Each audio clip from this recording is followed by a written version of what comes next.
Okay. Special meeting, City Commission Budget Workshop, Tuesday, August 20th will come to order. City Clerk, if you would call the roll, please. Mayor Owen. Here. Vice Mayor Hartman. Here. Commissioner Colodi. Here. Commissioner Sachs. Here. Commissioner McGurk. Here. Thank you. All right, thank you all.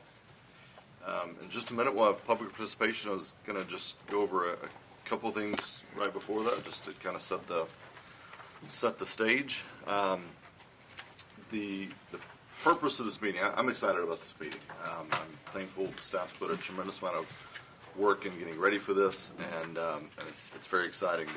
The purpose of the meeting for me is, I think the first thing to point out is this isn't about micromanagement. This is not our chance to get into individual line items, individual details of departmental budgets at the line item level. That's city manager's job. That's finance director's job. So I'd ask my commission, let's refrain from that. If we venture there, I may ask you to dial that back. I'm not saying you just shouldn't ask the questions, but that's a one-on-one meeting with you and Kala to go through those things, just so we don't get bogged down in minutia today. So the true purpose of the meeting, from my vantage point, is I don't think they can hear. So the public, can you hear that now?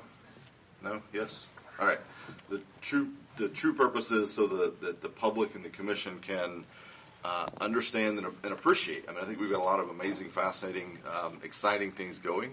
So the focus is so that we understand kind of the broad strategy of these key departments, where we're headed, what the strategic objectives are, what the local trends are, what kind of market forces are in play, and what we're doing to respond to them to stay current as a city. So what, maybe there's a capital project that a department's trying to get support for, and need a chance to kind of understand the impact on their operations, on citizens, on the people they serve. So to me, this is also about transparency. It's a chance to get stuff out of the myth and misinformation column and into the facts and data column. So we've got a lot to cover. I'd ask again for my commission and even staff, keep comments on topic, keep them as brief as possible, and as to the point as possible. And again, I appreciate all the hard work it took to get to this point, and I'm excited to go through today. So with that, first item up, I see a few brave members of the public out there, and it may be for the long haul or maybe for just this first part, but this is your chance to speak to the commission and address any items on the agenda. You'll have 3 minutes to do so. So any members of the public wish to speak at this time? Yes, sir. If you just give us your name and address for the record. My name is Richard Jodwin. I reside at 100 Lake Fairgreen Circle here in New Smyrna Beach. I kind of represent 99 other homeowners on that street. Since you're deliberating the budget, we respectfully request that you probably set some funds aside to repave Lake Fairgreen Circle. We further invite every one of you to come and look at the situation, assess for yourself the need. And we thank you for your consideration. Thank you. Thank you.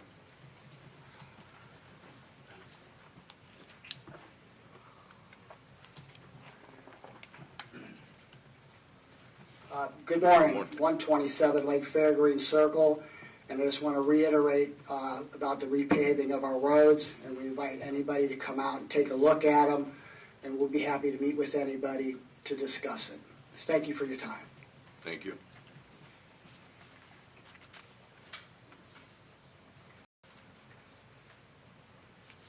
Constance Meadows, and we invite you all just to come out and drive around real slow and just make your own assessments. Thank you. Thank you.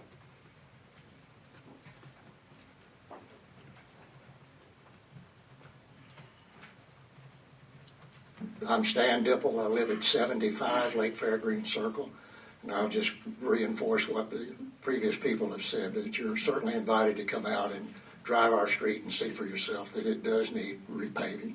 Thank you. Thank you.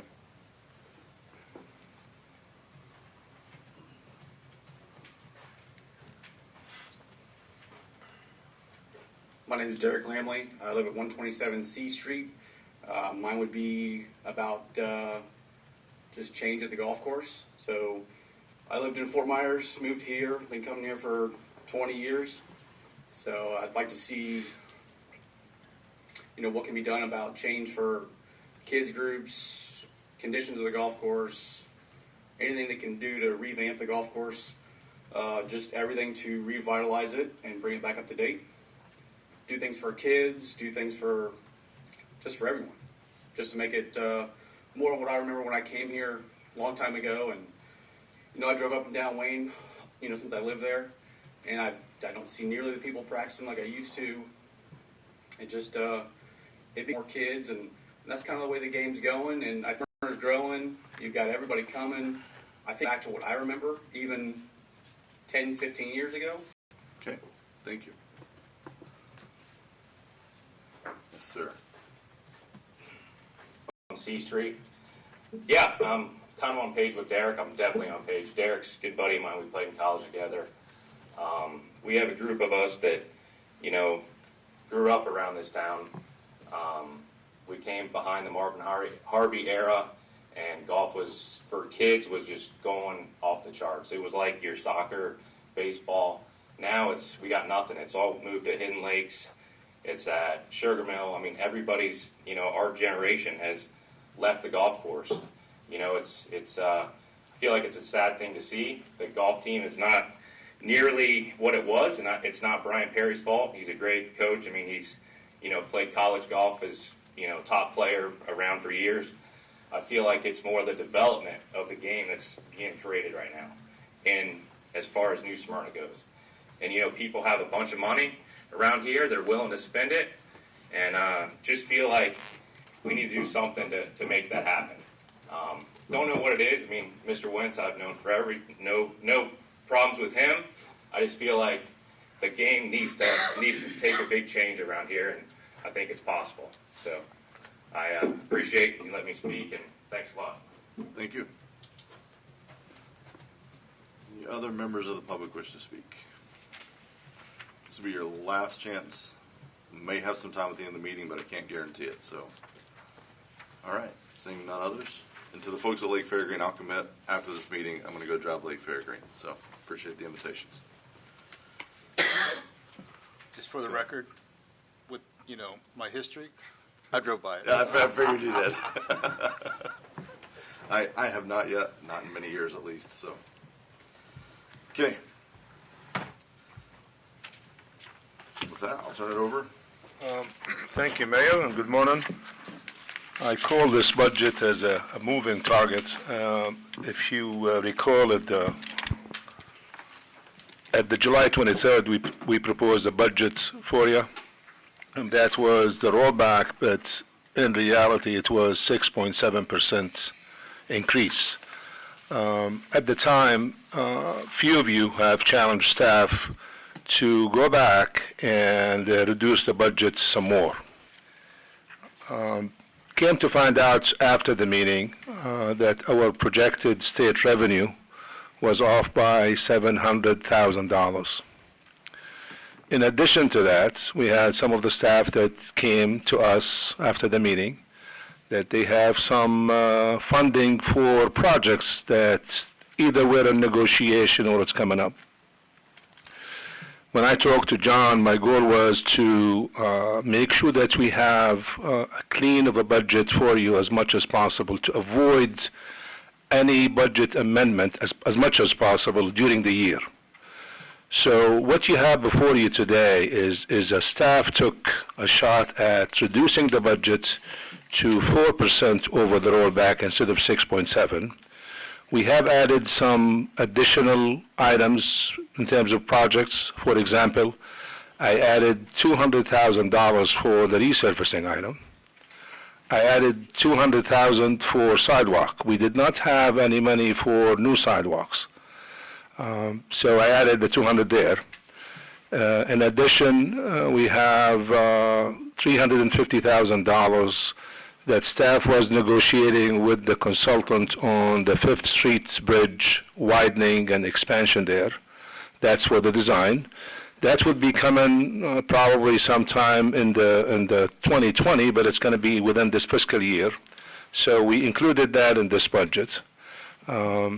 And also, if you recall, we had a list of, a wish list project that we had presented to you last time. Right now, it's in a priority list for you.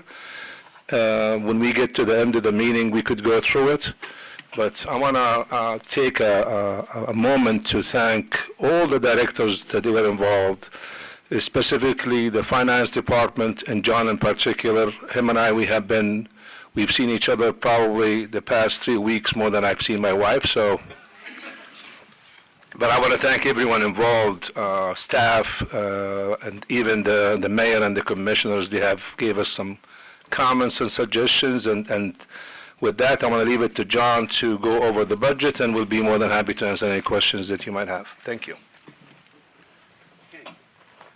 Morning, Mayor, Commission. As we were preparing this, we had a few goals that we wanted to meet for each of our departments and divisions. So let's start with what our New Smyrna Vision mission statement is. Colin and I went back, and this dates back to 2009, and it's to enhance, protect, and sustain our communities while being good stewards of our resources. And I believe that, all the department directors and division heads have helped achieve that in putting this budget together. So just a quick overview, the city manager kind of went over quite a few of the changes from the budget document that was presented to you July 23rd to what's being discussed today. We did build this budget at a reduced ad valorem rate. We had initially presented the budget at 3.8416, which is the fiscal year 2019 millage rate. Now we went 4% over rollback, which is 3.7421. That was a reduction in general fund revenues of $391,000. But as the college was stating, and as I stated July 23rd, the state revenues had not been released yet, and subsequent to that workshop, when they were released, we did find that we were able to come in at $741,696 in additional state revenues from last year to this year, projected for this year. The other thing is, in working with the fire chief the other day, in looking at our medical transports out of the last 4 months since they went to the new program with the county, we have seen an uptick in the number of transports per month. So we felt comfortable in increasing our projected revenues, net collections next year from $284,000 to $375,000, and the fire chief can elaborate on that more under his section. And finally, in looking at the revenues, I told you that I needed to look at our cost allocation methodology. I've completed that, and in looking at shared services, like the city manager's office, the city attorney, finance, HR, even the city commission, we made sure that we had a defensible methodology in how we did the cost allocation, right down to making sure we charge, property and casualty insurance properly across all funds.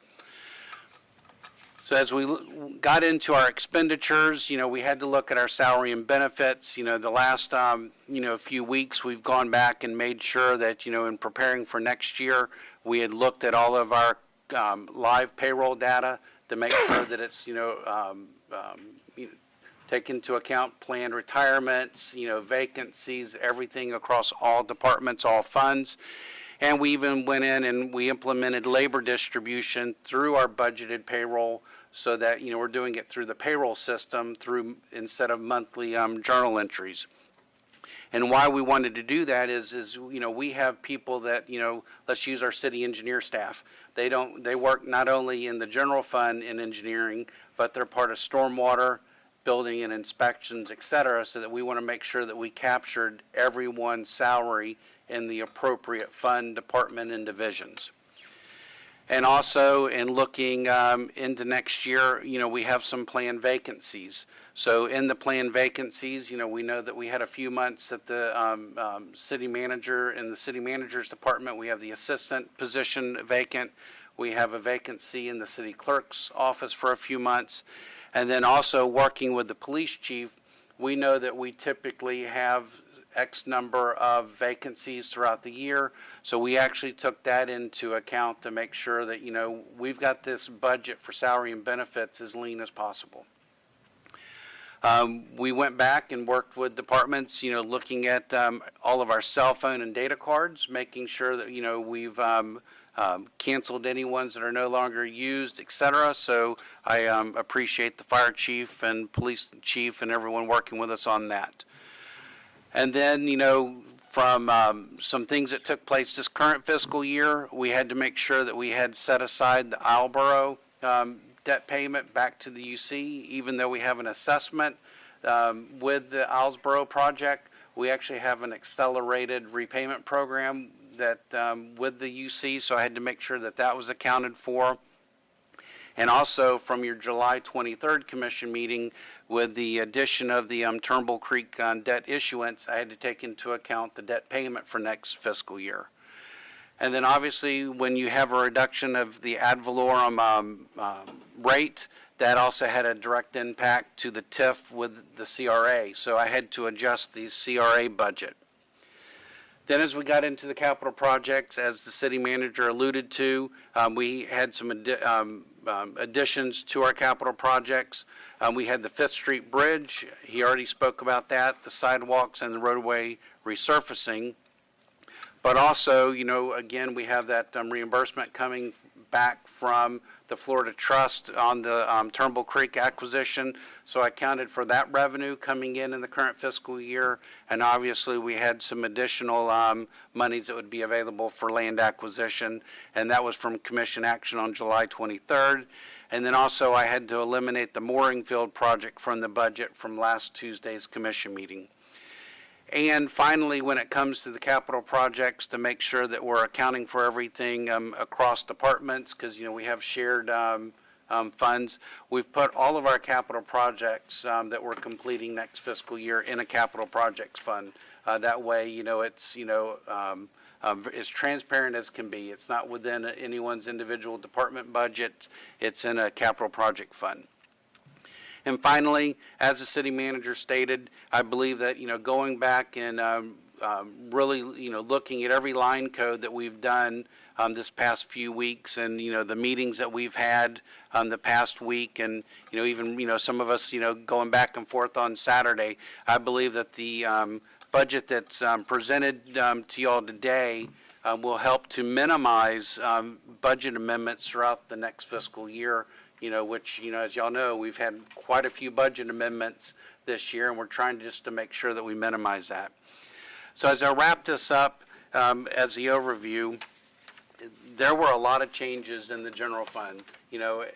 Every department, every division was changed, but when it was all said and done, from July 23rd until today, the general fund increased $33,348. So the overall increase was minimal, but it was a big impact throughout all the line codes. So with that, I will turn it over at this time to Faith Miller and her group as we start the departmental budget overviews with maintenance ops. So we want to go to the next couple. Oh, sorry. I got ahead of myself. Sorry, Faith. You can go ahead and come on up. Yeah. 2 more seconds. So with this said, as we look at our millage rate that we put together, when it's said and done, at 4% over rollback, the average household in New Smyrna Beach will see a reduction in their ad valorem tax bill, and we're talking operating, not the INS debt service for 2005 or the Turnbull Creek, but it will be $4.21 less next year than this year, and that's even taken into account a minimal increase in taxable value, et cetera. And as I pointed out at the July 23rd, this data is directly taken from the property appraiser's records for homesteaded properties. So when we do take in... Hang on real quick. Go back to it, John, on that slide.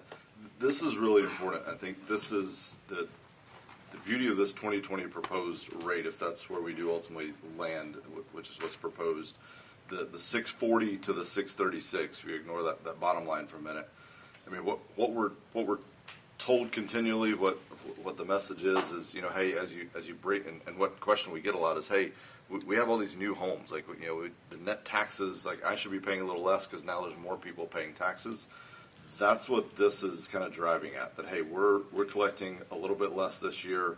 Overall, we're going to be collecting more taxes because we do have new homes that come online. But even accounting for home values going up, the average home is going to be paying, I mean, be it a small amount, but less taxes this year. Not all the way back to rollback. We're acknowledging that. That's what that last line represents. So fully transparent. We're not going all the way back to rollback. We do have to pay more money this year for things we did last year, just like the average citizen. There is a cost of living increase to cities as well. But I think that's interesting to note and make sure that citizens understand as we communicate taxes. You know, they hear the word increase, but in reality, from a city perspective, and the next two slides are going to expound on this a bit more, but from a city perspective, we're collecting less in general funds, excluding the debt, some of which was actually all of which was citizen voted debt, not commission voted debt. Citizen voted debt, excluding that, we're collecting less in taxes per household this year than we were last year. So, go ahead. So if we look at that average house, you know, as we look at the split between, you know, school board, Volusia County, New Smyrna, et cetera, you will see that the city of New Smyrna total taxes, which this $713 does include the ad valorem for operating and INS. It's only 22.42% of your tax bill. Both the school board and Volusia County taxes exceed that of the city of New Smyrna Beach. So if we look at the proposed tax bill, you know, which none of the taxing authorities have finalized, but if I take what's on the proposed tax bill, the total taxes for next year will be $3,181.11 for the average house here in New Smyrna Beach, which would be an increase of $35.75 from this year to next year. Of that $35.75, the New Smyrna Beach difference is $17.23.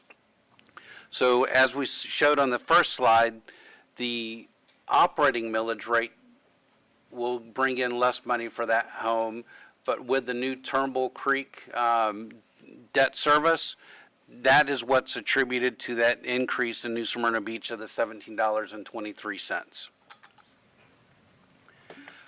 So again, this just kind of puts the previous slide in a different perspective to show you that, you know, the city of New Smyrna Beach there in the top right-hand corner of the pie chart at 22.42%, you know, that is less than a quarter of the total taxes a household will pay for next year.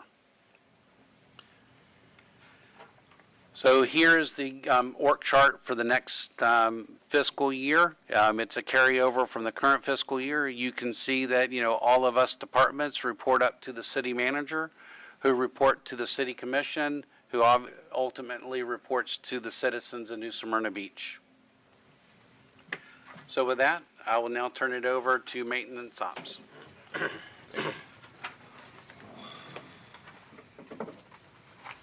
morning, Mayor. Good morning. I know all of you know David Ray, our Assistant Maintenance Operations Morning, Director David. here, who's here with me too. You can stop me anytime because I tend to probably have too much detail. But to start off with our vision in maintenance ops, it's our mission to respond promptly to customer service concerns, safeguard the environment, protect city assets and public improvements, and to consistently respect the needs of our residents. And just to go through briefly some of our measurements of success, we maintain, as maintenance operations, we maintain everything from weed whackers to VATCONs to fire trucks to all the buildings and properties within the city. We use a work order system, and our goal is to respond within 48 hours. Some of our work orders are, you know, half-hour jobs. Some of them are 2 weeks long. We had 1,695 work orders last fiscal year, and this year up through July we've had over 1,400. As far as expense controls, administrative staff searches for the best price for the best products and supplies. If you saw our administrative assistant, how much she goes through to purchase things, how she looks for always the best price. We use cooperative governmental purchasing, quantity discounts, and we purchase off state contracts. As far as savings on a lot of our jobs, we utilize in-house staff for painting, plumbing, building projects, and some of our HVAC, air conditioning, monthly maintenance. We outsource services for janitorial, street sweeping, uniforms, right-of-way maintenance, and those are all through competitive bids or RFPs. As far as process changes, we've done the pavement analysis and a development of a 5-year road resurfacing program. We'd like to get into the development of a 5-year sidewalk repair program replacement for all the older areas. And we utilize stormwater ditch cleaning services from Volusia County because the prices we've gotten when we've gone out to bid have been extremely high. So, okay.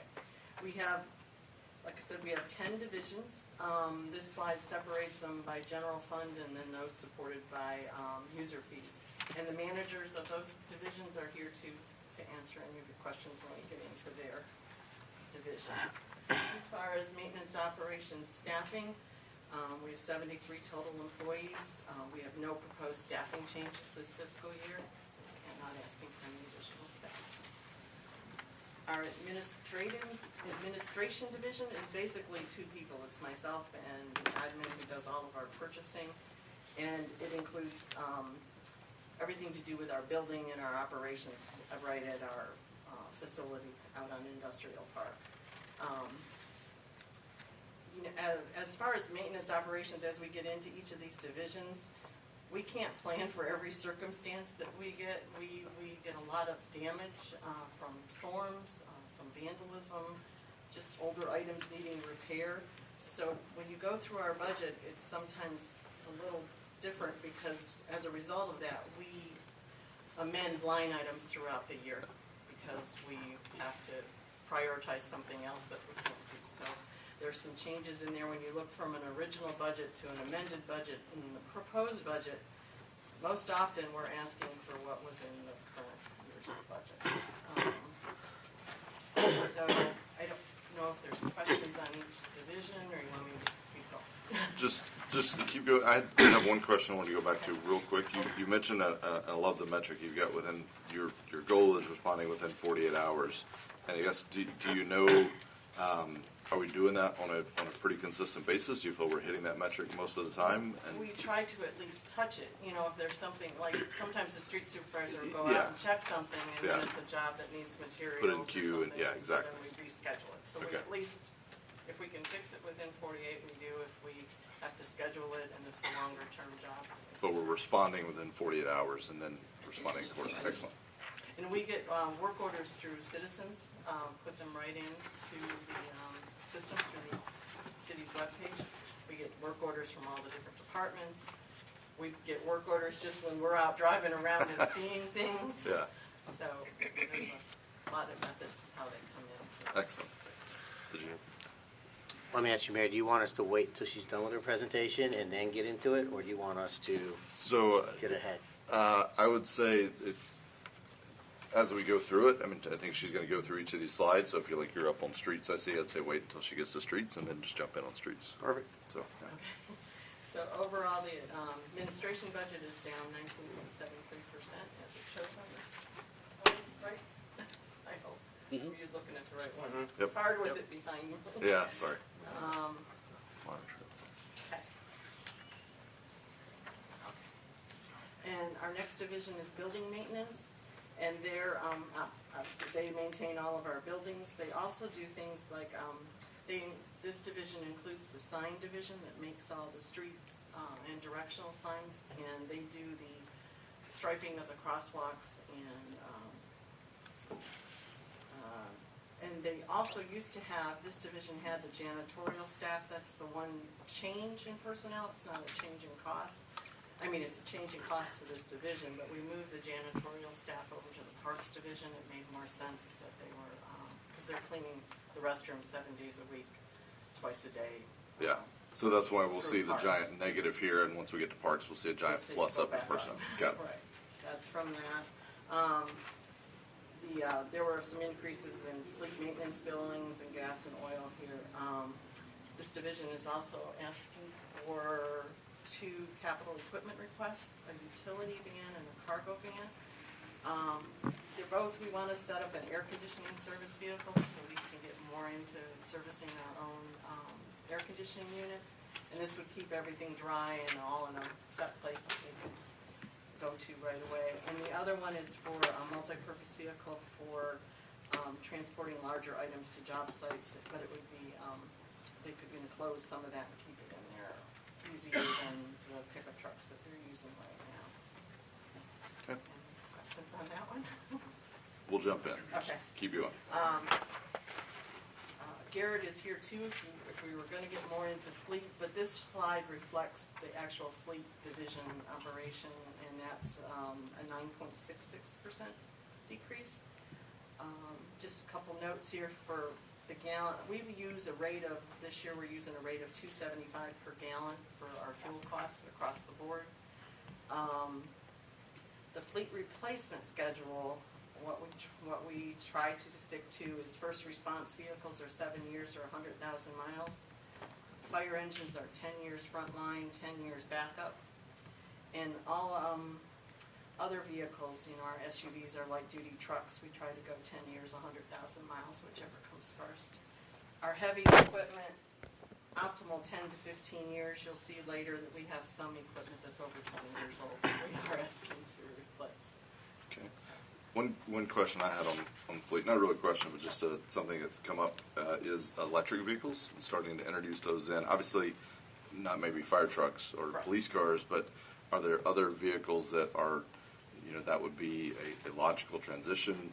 And, what are other cities doing? Does it make sense? A little bit higher acquisition cost, lower operation cost is usually what it pencils out as. So, just something to hopefully introduce into our fleet strategies and move forward to at least consider. UCF was asking us to participate in a project with cities, but that kind of fell through. But I know IT had an electric vehicle that they leased at one time. Yeah. But we can, and I don't know, Garrett, if electric vehicles are on state They are. programs yet. If we were to go that route, I would prefer. Come to that mic over there would be fine. Yeah, that's fine. If we were to go that route, I would prefer to continue to lease electric vehicles because Okay. it is a completely different animal to service. Yeah. Electric vehicle compared to what we regularly deal with at fleet. We have a lot more downtime training on those vehicles. And the lease turned out really well. We only had one flat tire during the 3 years. That's all it came in for maintenance. So if we go that route, I could see it used in administrative vehicles, but not, at this point, there's no real trucks or vans that we could use fully electric. But it is an option that we could pursue. Yeah, excellent. Thank you. Our next division is streets.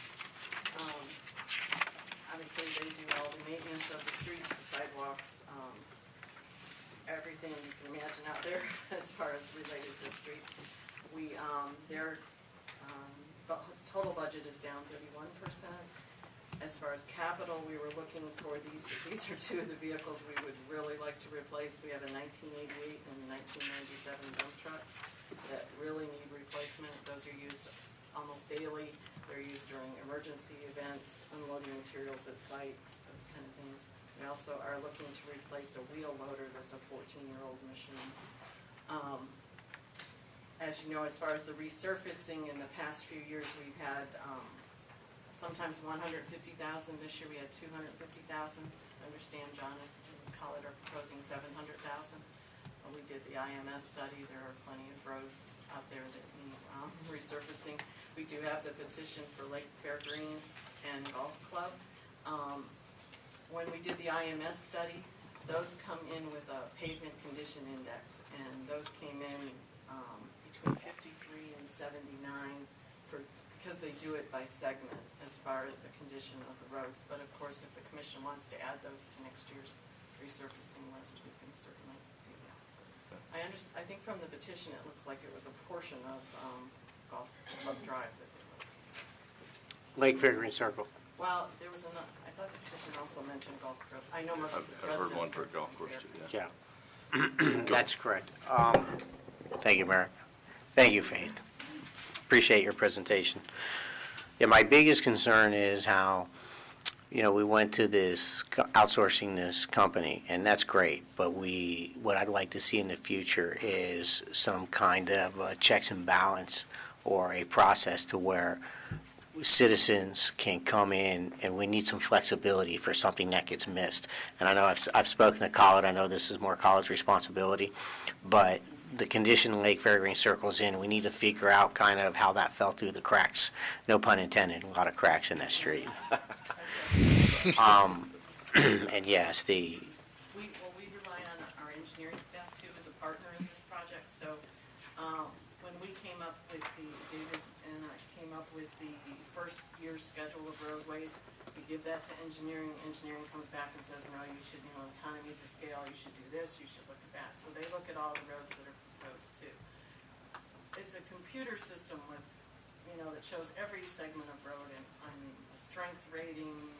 I can't think of all of it. It's all all right, kinds of- yeah, no, it's okay. So, but it came up with a 5-year program, but we can adjust that program as needed. Okay. Things come up, of course. Let me ask you a question. Is the increase that is being proposed, does that greatly help the situation that you're faced with for roads? Yes. The study recommended 1.2 million per year to bring us up to speed. So Right. any increases is very helpful. Okay. Thank you, Faith. So, Faith, the dump truck is a 5-yard dump truck? That's what the slide says. Yes, it's a smaller dump truck. Will that be suitable? I mean, Yes. okay, You have a larger dump truck that's 18 yards. Okay. Getting into these small areas where we need smaller loads, the 5 yards more efficient. okay. Bringing the 18 yard. Oh, and one other thing I wanted to mention about streets, we did include a significant increase in one line item to replace a large quantity of the street signs on the beach side that have faded due to just the salt air and everything, and maybe we're going to look at different vendors for that. But we do have a sign shop, but that's a lot for a sign shop to try to make. Yeah. What if they have like a coating we could, Sorry? if they had a coating we could just like Right. polyurethane those or something? WD-40. Yeah, right. WD-40. Would that also include the loop signs? The loop signs, we just received 18 of them earlier this week or last week. Okay. We've ordered those. There's 18 that we got the other day, and then there's another batch coming. That's quite a process to take. They have to take them all the way down, scrape off the old, put the new up. Right. We're working on it. That's Okay. this year's budget. All right, thank you. Question, Mr. Mayor? Yes, Faith, have you considered, I've noticed striping, we've begun to repaint and restripe surface features on the streets. Is that going to be a large part of your budget? That we had striping and marking is, we did increase it, or I'm trying to find it right. As far as the resurfacing, that includes the striping, but we were also looking at increasing. You don't have to, but Yeah, that's right. you have But increased. yes, we are looking, we did. Okay, thanks. Or restriping. Yes. Is that something that's analyzed as part of that, the PCI or whatever the name of that company is, or is that a separate analysis at the department level or citizens driven? That's more of a department level. Yeah, okay. You can, that company could come in and do all kinds of. I'm sure they you could, know, yeah. Of course. The striping is more on condition and observations, where the condition of the pavement, because it's underneath, so sometimes you don't see it. Typically, the budget for the resurfacing, it does include the striping for that specific portion that is supposed to be paved. In Faith, on the striping, we increased it $34,000 from the current year to next year.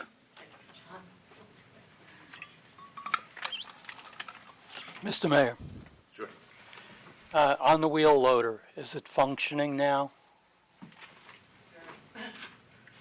Yes, it is. We used to have two, and we used to operate with two. We only currently have one. So So this would actually be an addition, and this one would go to a backup loader in case one goes down. They go down. The 14-year-old one would go to a backup. Yes. Okay, thank you. Let me just pause here real quick to make sure we all understand. These capital equipment requests that are at the bottom of each section, is that a separate, none of these are in the budget yet, or? No, every one of them are in the budget in the non-departmental line code of 001519. So if it's on this slide, it is in the budget. These are the ones that have been prioritized. That's We correct. may hear about some others that we're kind of making the case for, and I hope one's coming up. We may hear the kind of the case being made for some others that aren't yet in the budget. That is But correct. These are in the budget and funded as of today. Yes, sir. And as part of Fleet, one of the printouts that was given to you was the vehicle replacement plan. Yep. So we can talk about that towards the end when we get to the prioritization. Okay, got it. All right, moving on. Sports complexes. I think we skipped over parks, so we can go to parks. That's fine. I'm sorry. Okay. It's okay. No. No? No what? No, I just had a question about a line in the budget, but I'll address it later. Okay. Go ahead. So our Parks Division, as we mentioned earlier, the personnel services have gone up because of the move for the 4 janitorial positions. The other increase we put in one of a line item that will be coming before you in the future is our landscaping contract for our right-of-way maintenance. It's on its second one-year renewal, so it'll be going out to bid in January. We put in an additional 10% because that contract had 5 years with no increases. We're anticipating when we go out to bid that it will most likely be slightly higher. So, that's a big component of this parks budget too. Okay. Let's see.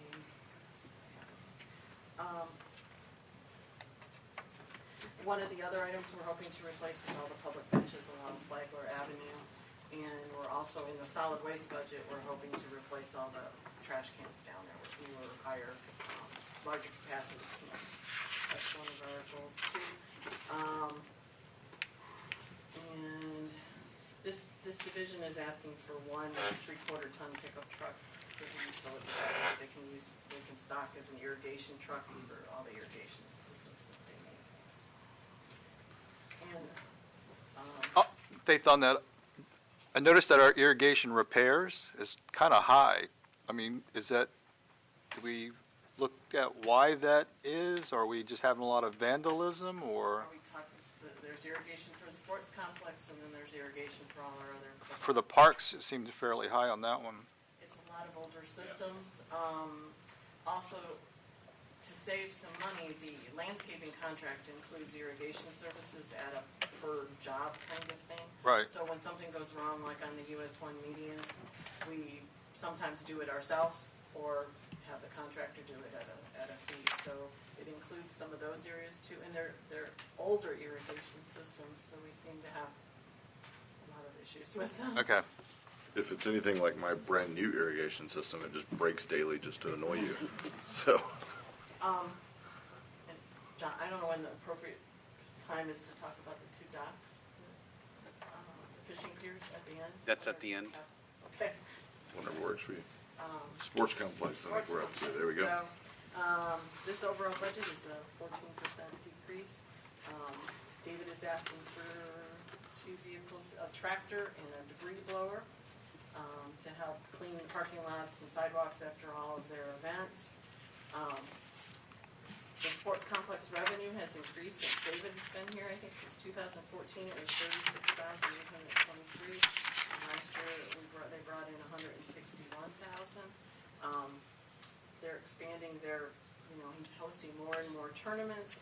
I'll let David get into more of that in more detail on the sports complex. Please. And he has a couple handouts for you to look at Sure. later. Oh, gee. Okay. I don't know if we're going to get through. I was about to say, I don't know if we're going to get through all that right now, but. Sorry.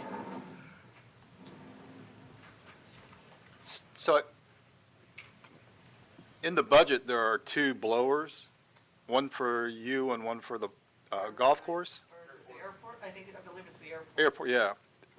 But they were different price, but it looks like they were the same blower. Those were just kind of estimates on cost once we get to, I'm not sure.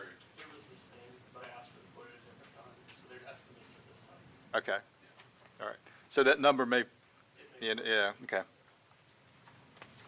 Mr. Mayor, may I interject a question for the parks segment of the discussion? Sure. Faith, do you know if we have any discretionary funds for additional benches for Riverside Manatee Park? I know people have requested additional park benches, possibly in shaded areas or just benches in general. And then the other question is the condition of the sidewalk at Riverside. Those old pavers that edge the walkways have been in disrepair. The walkways up to the Veterans Memorial, we just issued a purchase order, I believe, last week to have that. And those are significant problems. I know. They are too thin. When vehicles drive over it for different events in Riverside, they get cracked consistently. We try to repair them. We're gonna take them out. Not around the circle. Yes. On the way leading up to it, we're gonna be taking those out and getting putting grass in to grow over to the edge of the sidewalk. So we are working on those. Thank you. As far as benches, we can look for some funds for other benches. Our purchasing is, if we have anything left by the end of this month, we can purchase before the end of the month, but I don't think, we don't have any in stock, I believe, but we can look at that. No, thank you. You guys are doing a fine job on parks, but those are kind of outstanding. Thank you. So we get that handout.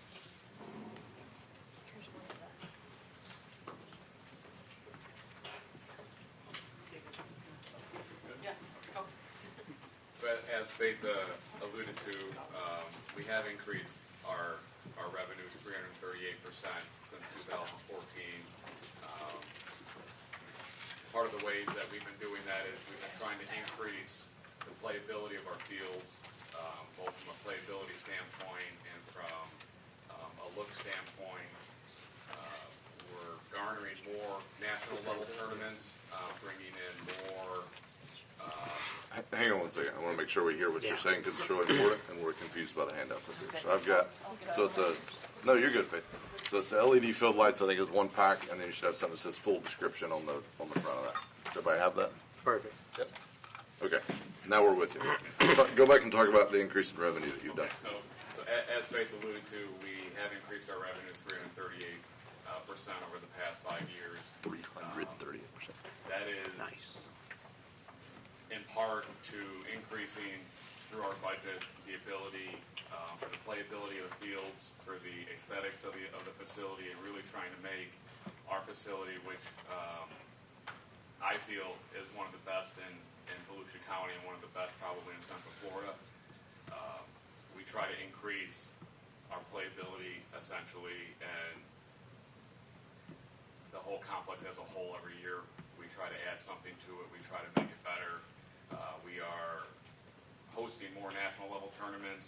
We'll bring in scouting combines where we've actually brought in NFL scouts are watching, the college kids who are getting drafted. We generally bring that in every July. We are starting to bring in more off the wall, I guess you can say, tournaments. One of the things that we're bringing in this year is we're bringing in the Florida State Marching Band Festival.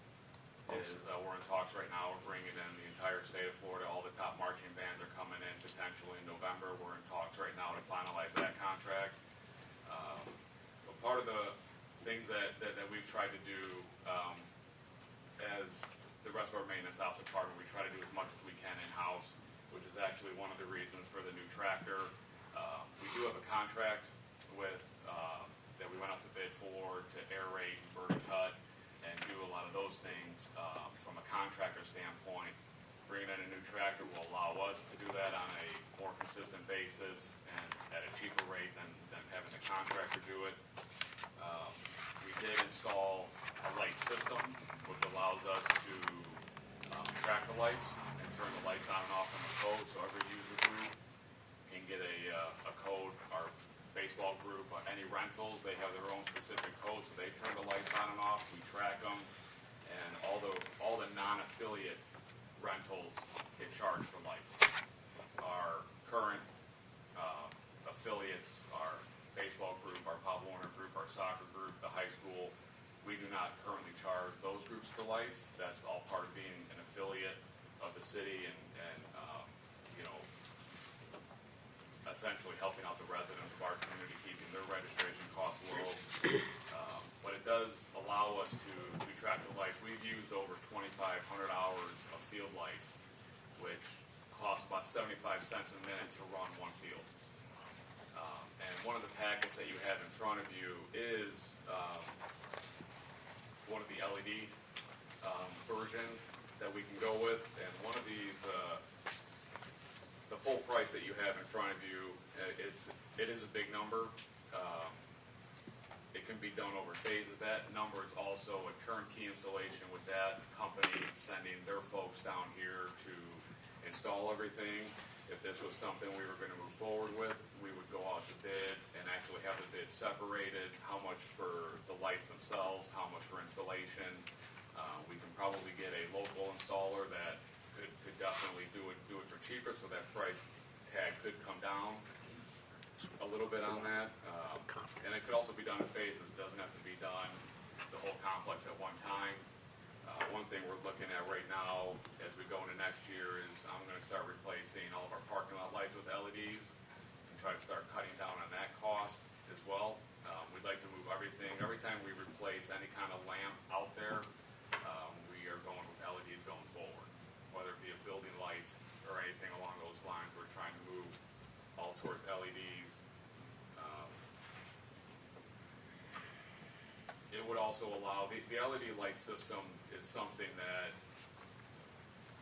it would allow for, there has to be certain levels of lights.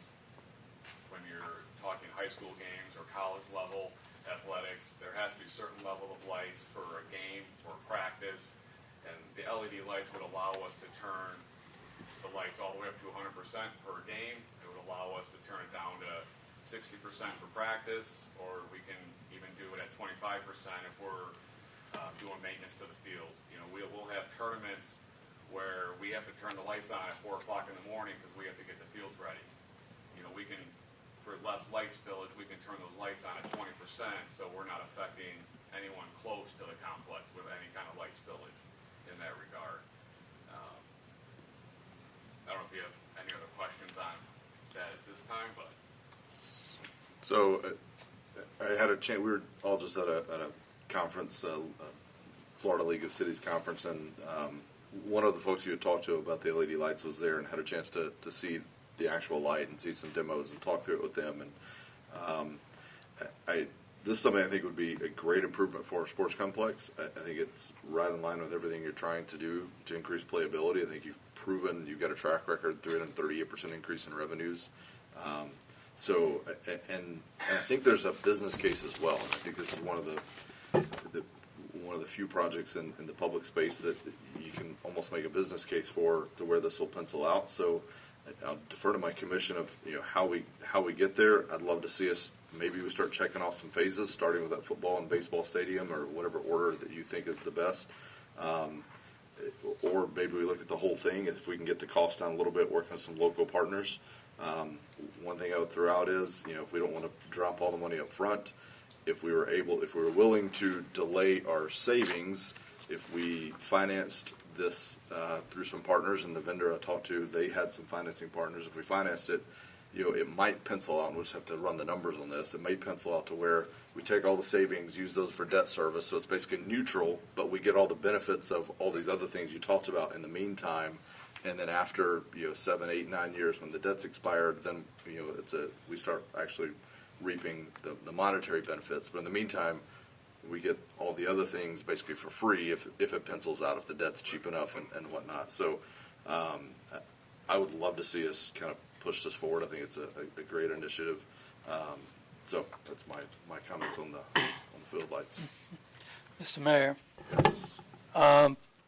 I agree completely with what you said, and also you have to consider just using less electricity. It's better for the environment. It's something we really got to look forward to. So I think we should look further into that. Thank you. One point I want to make, I'm doing the same thing with my business. Don't be the first to the game on lighting. There's been a lot of problems in the past with what they claim they can do. And I myself, right now, ironically this morning, I'm having my LEDs replaced with a much better product now. But there's no one after a few years who's going to back up, and I'm going to have to eat that cost again. So it's good we're doing this, but it's also very important to do the research and the homework, let someone else get out in front of this, eat the double cost of it, make sure we're getting a really good, reliable product. And as the mayor said, at the League of Cities, we were able to talk with one of the vendors, and they had a very good reputation and most important, a very good guarantee system. So I think that that's going to be critical because we probably all have an example or know someone with an LED system that has spent a fortune and it's just not working right, needs to be replaced. Thank you. Okay. So I'm hearing support and hearing no objections to having John and Kyle work with David to I'd like to explore the financing and maybe bring that back as an option of, hey, we could either pay for it out of pocket or we could potentially finance it, and here's how that pencils out, and then we can make a decision and maybe bring us a couple options on if we did it in phases. So, okay. Mr. Mayor, quick question for Dave. So next fiscal year, maybe you'd like to talk about artificial turf? Yes. I think it was talking about this fiscal year. Yes. You were? All right. That's exciting. Yeah. Okay. The other packet or the other handout that you have is the turf system for the football stadium. There's multiple benefits and why this would be beneficial towards the sport complex and the city. So we're at a point right now where between all the high school football games, which we have 12 this year in 10 weeks, we have a full slate of boys and girls, JV and varsity soccer. We have Pop Warner that plays out there. The high school girls flag football team is now moving over to the complex because of the change in school times. They're not going to be able to play on their field anymore, so they're coming out here now. There's a lot of use and abuse that gets put on the football stadium. The marching band competition is going to be on the football stadium as well. The issue that comes in is as soon as soccer season's over, because of all that use and the deterioration that happens over the course of a season, we essentially have to shut down our football stadium for 4 to 5 months a year to rehab it. And by rehabbing it, we're aerating, we're verticutting, we're fertilizing. We started a couple years ago. We started phrase mowing, which is trying to save us money so we don't have to resod all the time. It would also save us roughly 4.5 million gallons of water a year. We wouldn't have to water the football field anymore. It would save putting fertilizers in the ground, herbicides, pesticides.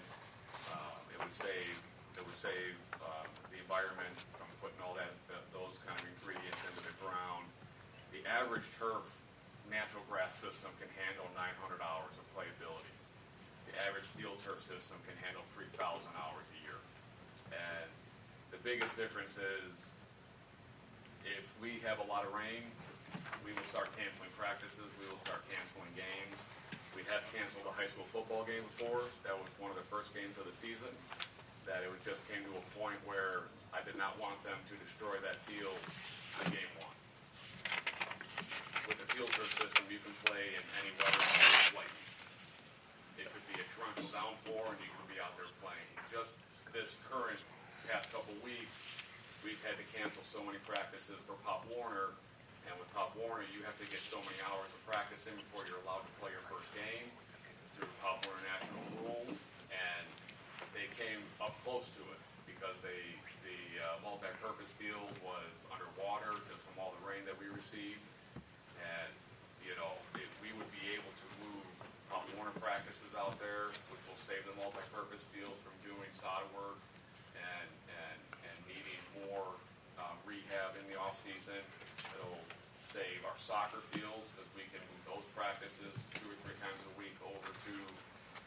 stadium field as opposed to continually beating down the grass that's on the soccer fields. What we try to do with the complex is we try to plan 5 to 7 to 10 years down the road. So we have earmarked kind of the fields that we need to rehab from year to year. And this would allow us to essentially shut down a soccer field every year so we can do all of our work in-house, which will save us money as opposed to having to go out to have a contractor do some of the work for us, because we'll then have, in the fall season, we can shut down one soccer field. In the spring season, we can shut down another soccer field. And we're not losing field space because they can move over to a turf field. It would save us money off of our operating budget.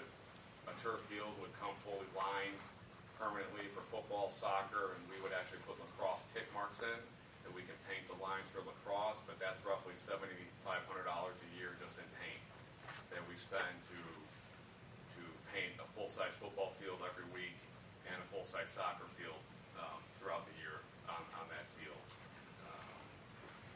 There are studies that have been done, and they're on your handout, the injuries that are lowered over the course of adding field turf.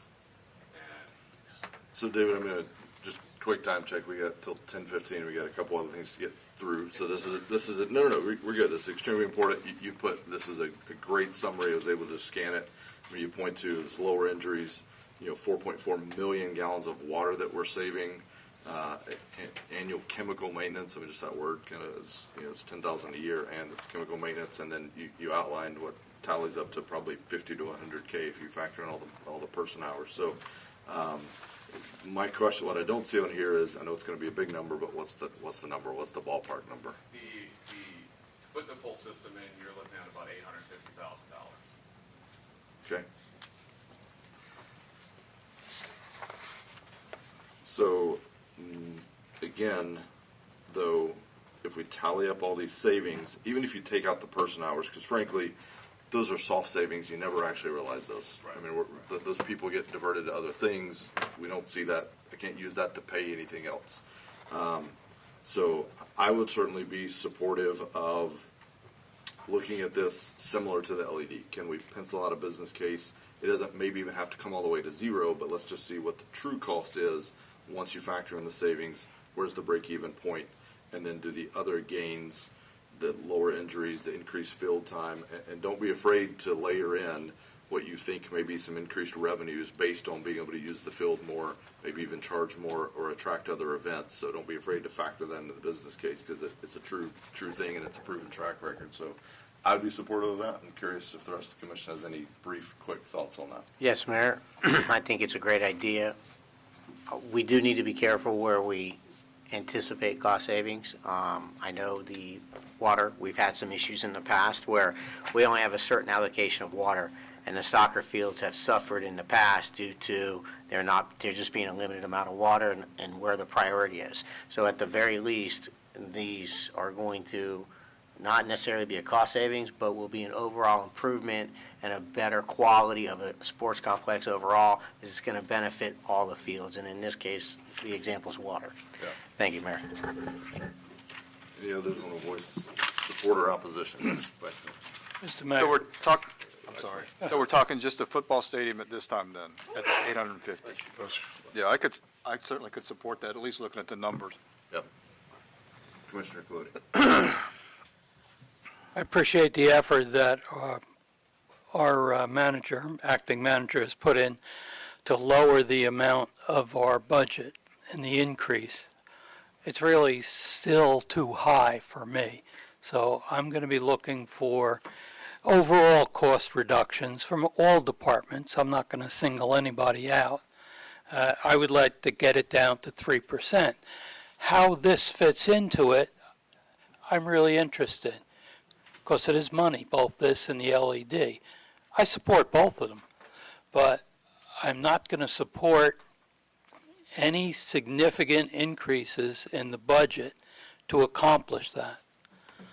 Okay. So if we can look into it, if we could put some seed money in for doing that, for preparing specifications, plans, whatever, I'm for that. Okay. cost conscious, though. Agreed. And just a comment, the lifespan of a artificial field. Depending on usage, it's 10 to 12 years, but it wouldn't be the full, after 12 years or so, depending on the full usage of it, just the top layer would be replaced every about 10 to 12 years, and that's roughly $100,000. And that's assuming 3,000 hours at play a year. I do support that as well. It's great for our budget, bottom line probably, and the environment especially. Yeah. Good thoughts. I didn't expect it this year. And that's a really important note, is that it's a big infrastructure cost up front, but then in 10 years, we're spending another $100,000, which gets us through the next 10 years. So we're setting future city leaders up for, much lower cost structure out there, because then you're running, it's $10,000 a year if you get it 10 years out of the next 100K. And, right now we're paying more than that just on the chemicals, much less the water, everything else. So I think it's one of those things we may have to bite the bullet and be visionaries on. But, all right. Anything else on the sports complex? Great job on these presentations. Great. Our next division is stormwater. That has an overall decrease of 23%. And we are requesting a tractor with a boom mower to replace the 2008 machine that we use to maintain and mow and clear ditches. One of the main ditches we get requests for all the time is the ditch that goes around the golf course. And we try to maintain that ourselves. We do use the county. As I said earlier, I think we do use the county to maintain some of our ditches because they have the bigger Spider, Lindsay Muck kind of equipment that we don't have. And we had tried to go out to bid, and it did come in so high, that's why we went to the county. And we're also asking for a replacement truck of a 2004 Ford. Unless you had any questions specific to stormwater? Nope. Okay. Our next division is the golf course. As you know, John's changing that to, what did you call that, John? It's not a true enterprise fund, it's a self-supporting fund. It's a self-supporting sub-fund of the general fund. The general fund. Gary's here, he's got some points about revenue and how they're, Gary, you want to come up? If you have any questions about how they're controlling increasing revenue potential. He also has a handout, I believe, on all the tournaments that they bring in at the golf course. Have that here. So.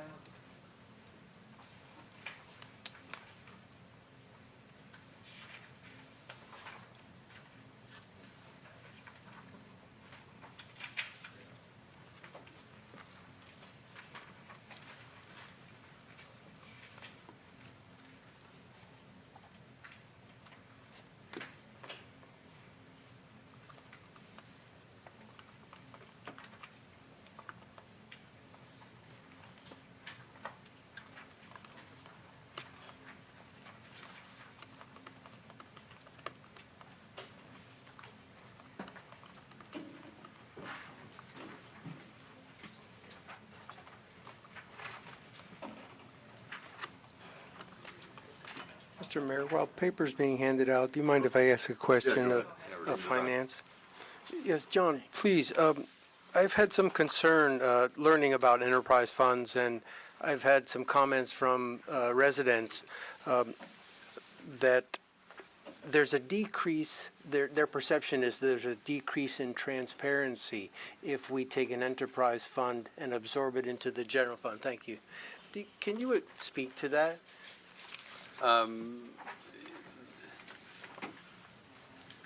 If we were to absorb it 100% into the general fund, then you would have to, run reports to see it, the individual division expenditures. In the case of the golf course, it is a standalone fund, just a sub-fund of the general fund. If you look on this slide right here, part of what substantiates making this a sub-fund of the general fund, see the transfers in contribution? Those are contributions the general fund has had to make over the last couple of years in order to fund the fairway replacement, equipment purchases, et cetera. In the proposed 1920 fiscal year, that's $74,680. That is a contribution of the general fund to purchase the two pieces of equipment down there on the bottom of the slide. So I will always be able to report separately the golf course. It's just when we go to prepare the year-end CAFR, it will be rolled up into the general fund. And that's because of that contribution that a historical majority of their operating expenditures have had to be covered by the general fund. Is it unusual to do that, to have it as not an enterprise fund?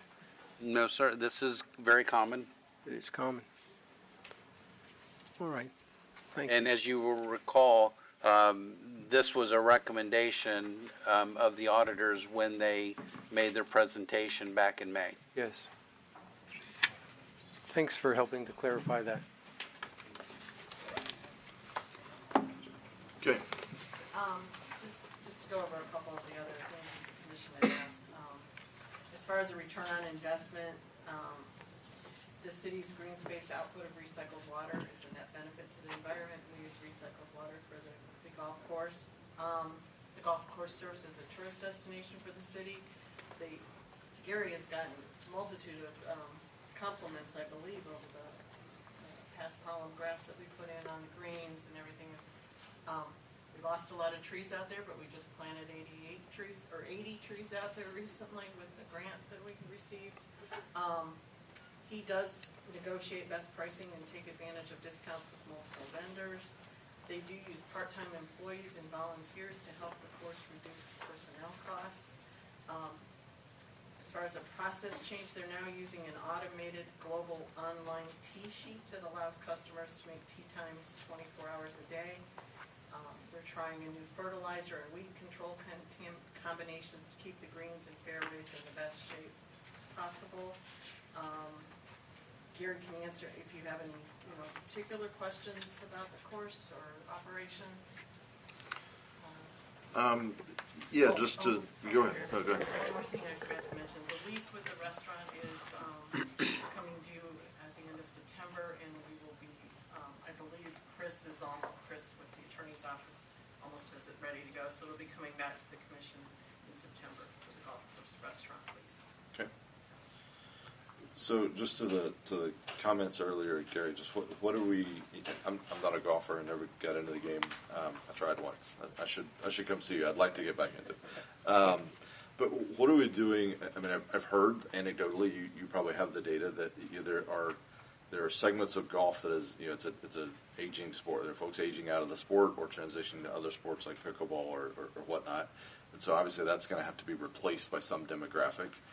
The little research I've read says obviously youth is a big portion of that of all demographics, and then I think females is a growing segment. So what are we doing in New Smyrna to the earlier comments? What are we doing to make sure we're growing the usage and those demographics? Well, what they were talking about, the kids is that there's been the USGA has said there's been a decline in young people playing golf because of they're in the computer business now, Yeah. games, and so that's a problem with younger kids is that they don't want to come out in 100-degree weather and practice golf. There are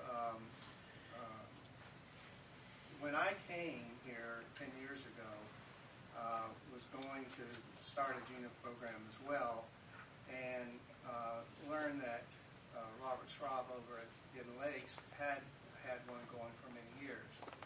And so I contacted him and I told him, Robert, I'm not going to compete against you. You've been doing this and you only have a few kids, and I'm not going to try to steal 3 or 4 kids from you. So you and I will team up together. I'll come over and do your camp, and I will help you do that, which I did for a few years. since then, he's gotten two other pros over there, and they have a little junior camp in the summertime. But they have 10 people or 12 people, whatever. And he doesn't need all my help. The thing that we have at our course is we offer free membership to every kid that lives here and goes to school here. They pay nothing to play golf. They can come to the golf course every day, and we give them a bucket of balls a day, every day, that they can go out and they can practice all they want. We have the school golf teams that are practicing right now. We support them. They come and play golf. We give them the range balls when they're not doing their matches. We have their matches at the course for them. And unfortunately, with the girls and the boys, they'll play this golf season, and then you don't see them again until the next golf season. And what they're doing, who knows, surfing or going to the beach or whatever. And so it's a very few people that's going to be dedicated to, I'm going to be a golfer when I grow up and be on the tour, that's going to put the time in that it takes. So that's where we are, with him. I mean, we're promoting the golf course. We've had a few years of construction, greens, all that kind of stuff that we've done. And we're constantly doing things to improve the golf course and make it better. And it has gotten better. We get nothing but compliments on it. Nothing but. It was designed by a famous designer, right? Donald Ross, yeah. And with the new greens, you're not going to find better greens anywhere than what we have. And they've turned out really well for us in changing over to that grass and doing what was done. The years of the bad greens and the this and the that and the construction are behind us now. Now, we're doing some things to improve what we got. We got the trees from Faith, and plus I actually planted 140 trees. So that's going to make a difference. Maybe not, we won't see it in our lifetime, but, they're there.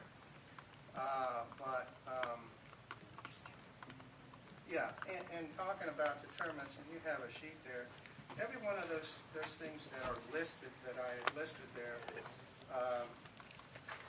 they're actually a tournament, whether it be a condo group, whether it be these traveling golf leagues or whatever there are. Every one of these are a tournament.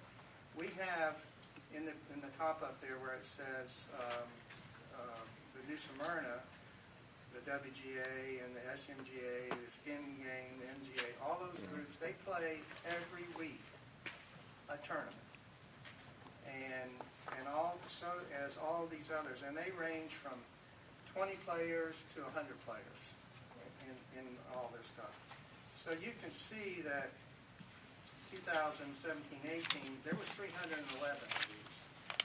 And in 2018 to this year 19 is going to be 330.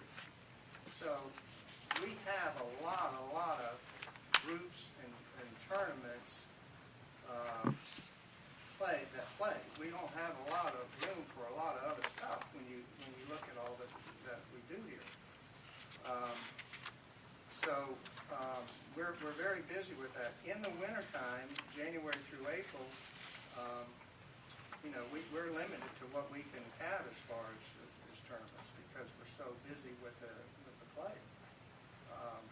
It's just hard to even get a tee time during those times. So we have, the summertime is our downtime. That's when we try to do our construction, do everything we need to do to the course, get it ready for the fall, and then we go from there.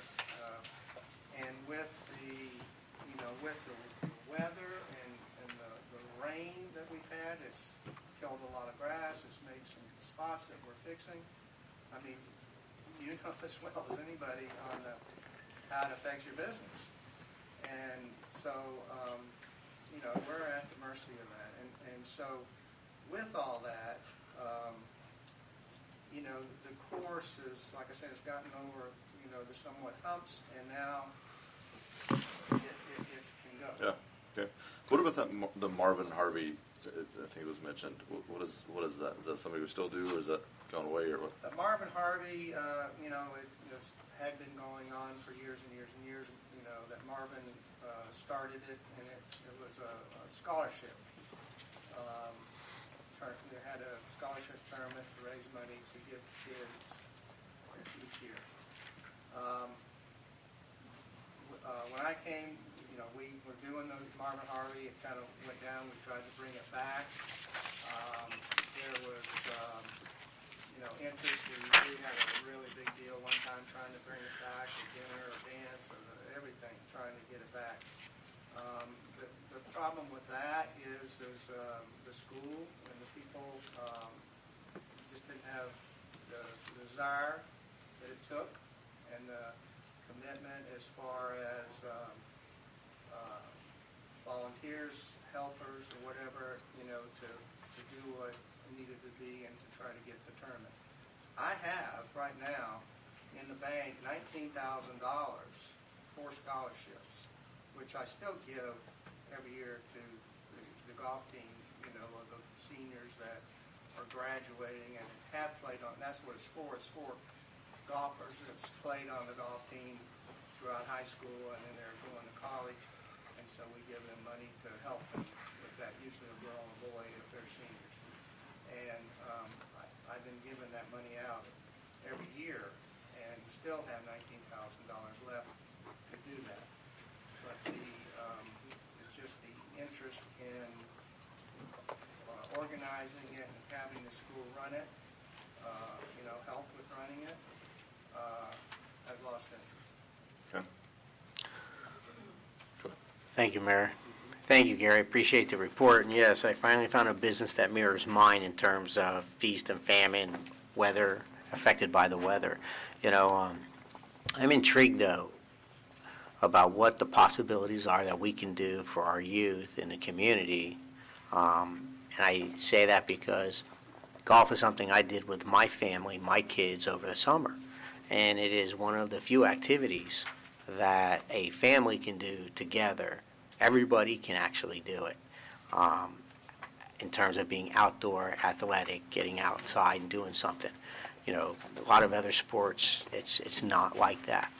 So the golf course has always been an issue, always will be. There's always going to be people who want to say, well, we're competing with the private entities in the community. How much should we do that?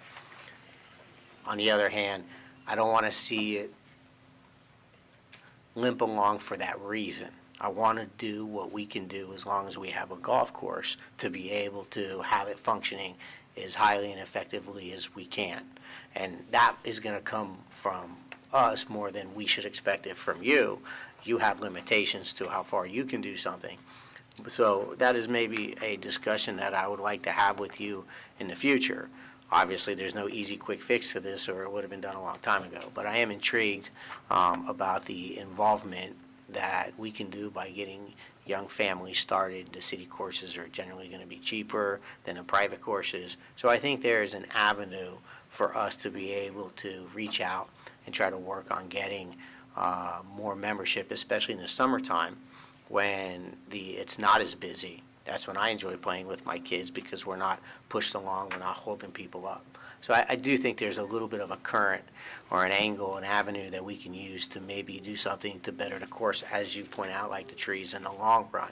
One more of a long-term solution, and I'm speaking to the commission as much as I'm speaking to you and the challenges we've had there. We do have, you know, we do offer a summer membership. And like what you're saying, you come out with your kids. We do offer a very cheap summer membership for you, say. And that's the opportunity that you could have that, you know, the parent can do the membership and bring the kids, and they're free. You know, so, you know, the parents need to bring them to play with them like you did. And it's open to them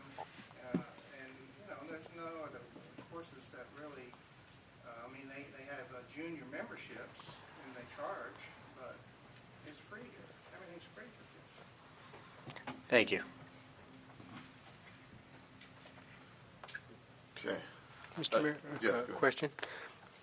Gary, I understand from a few years past that the golf course would, if they had revenues above, I think if I'm correct, if they had revenues above $50,000, that amount would be to repay a loan to the, we're continuing that program?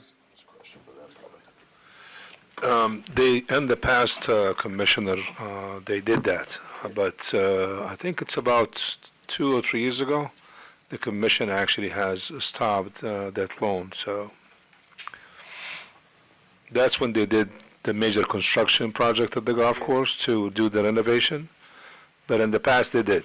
I mean, you're right. Yes. What is the membership of the golf course? For a single membership, it's $1,200 a year. For a family, it's $18, which is the lowest of any course in town. And how many members do you think we have? We have probably 160, maybe.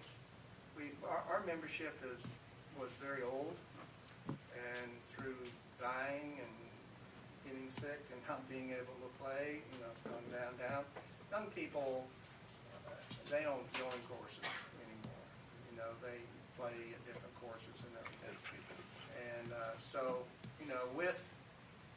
with all the growth and everything that looks like happening in this town, I foresee us getting a lot of those people, as people coming there to play the course. And so that's going to help us is the little older crowd, if you will, that, play every day. We have people that play every single day of their life. And it's their lifestyle. And that's the thing with this golf course is it is a lifestyle of so many people that come here. We have all these people that come during the wintertime, and they come down here strictly to play golf. Yeah, this is the dream, right? Retire to Florida and play golf. So, okay. Just quick time check. We're behind reading into leisure services time, but I want to make sure we get through these last few things. My last thoughts on the golf course, kind of wrapping up a couple of the different things. So, to Commissioner McGurk's point and Commissioner Sachs' question about the funding. So, the golf course has a long history, and that to me is all back there in the history. I really could care less. There was a loan. There was, they've been trying to dig out from under that for years. They probably never will. So, in many ways, this, we are where we are today. To Commissioner McGurk's point, I want to make sure we're doing everything we can. I want to be the leading municipal course in this state, not the lagging municipal course in this state. And I'm not saying where we're at on that spectrum right now. That's my goal for the golf course, is to make sure we're leading. We're appealing to a demographic that's going into golf, not the demographic that's fading out of golf. Whether that be kids, whether that be folks like myself, and I don't have all those answers. I just want to make sure we're doing as much as we can in that space, so that the golf course kind of from some point moving forward, as you mentioned, we've got a lot that we've gotten accomplished now. We've got the trees, we've got the greens. It kind of is in a good spot that we can now start hopefully building some momentum, whether it be memberships, tournaments, whatever that is, to generate revenue in the golf course, to at least have it be self-sustaining. I know that's maybe a lofty goal in some ways, but that would be my kind of target or benchmark for the golf courses, is self-sustaining. I don't know, then you got to figure out all the capital, because there's continual capital needs. So I think we'll have more conversations on this. I'm glad I've had this chance. I now know more about it than I did. So I appreciate you taking the time to prepare all you have, and we'll talk more about it. I'm going to come out and try to get a lesson sometime. You have golf pros, right? You have golf pros? You're a golf pro, right? You give lessons, all right. Yeah, and I wish you would do that, because I have a lot of information Yeah. that we can't talk about right now, but to give you the information you need to understand the operation and what goes on and what happens, and how what you're saying, I'm on the same page, will happen. And I think we've got, you heard from two gentlemen today. I think we've got some people that are part of the fabric of this town that are wanting to pull in the same direction. So I think, getting some momentum around that, I think we've got all the right things going. So thank you. Yeah, Mr. Mayor. Yep. Just as a personal note, I play golf about once a week with a group of 3 other town residents. We are not tied into any particular golf course. We travel from Daytona through the surrounding courses. Living the dream. Yes, I am. This particular year, we're gravitating towards our own course because the condition is so much better than other courses. So we should be commended for that. Good. Good. And that, in and of itself, generates income. Exactly. Excellent. Thank you. Okay. Got a couple more to get through real quick. Sorry, we'll be quick, Ryan. We have the Marina Division. As you had all your discussion about the mooring field, of course, that project is. Learned a lot about marinas, yeah. Taken out of here. The only capital outlay request we're requesting right now is a restroom upgrade, and I believe just the design is in this request for the budget of $20,000. The marina, and those of you who haven't met Pam Payton, Pam is our marina manager. Hey, Pam. In the interest of time, I can do this unless you have any specific questions for her. We do have very little to no turnover on our annual leases, and Pam says our transient boaters have rated the marina with 5 stars. The marina did increase their revenue, some of their fees last year, for this year, sorry. And their reserve fund is very substantial, and they're very solid. I don't know how much detail you want. No, that's good. Any questions, concerns on for the marina staff team? They're doing a good job at it. We've spent a lot of time on marina stuff recently with the mooring field, so learned a lot about it. Appreciate it. When I hear things like we have limited turnover and almost no vacancies, what I'm hearing, it's economic supply demand curve, right? And pricing is the variable. So how are we priced compared to other cities? Are we substantially lower? Should we be looking at being more aggressive on that? Are we leaving money on the table, or what's? And we don't have to get into great detail here, but I guess I just challenge you to. I believe we looked at those fees last year. We were pretty much the same, close to what other municipalities are charging in the marinas, aren't we? We're not way above anybody else. Last year when we reevaluated our transient rates, we were at $1.25 per foot, which we had not had an increase for 14 years, I believe, 14 or 15 years. So when we did the rate increase last year for transient, we brought it up to what's other Market rate, municipal- yeah. I mean, Okay. private marinas charge a little bit more per foot than municipal marinas. So we're in line with other. You've done the rate study. We're in line with other municipalities. And are we planning on some kind of let's not let 14 years go by again. And I'm not putting that on you. That's probably commission. It's our fault, but we're going to have some kind of an annual kind of rate. It's easier to adjust it, 2 or 3% a year rather than do it all in one lump sum. So, excellent.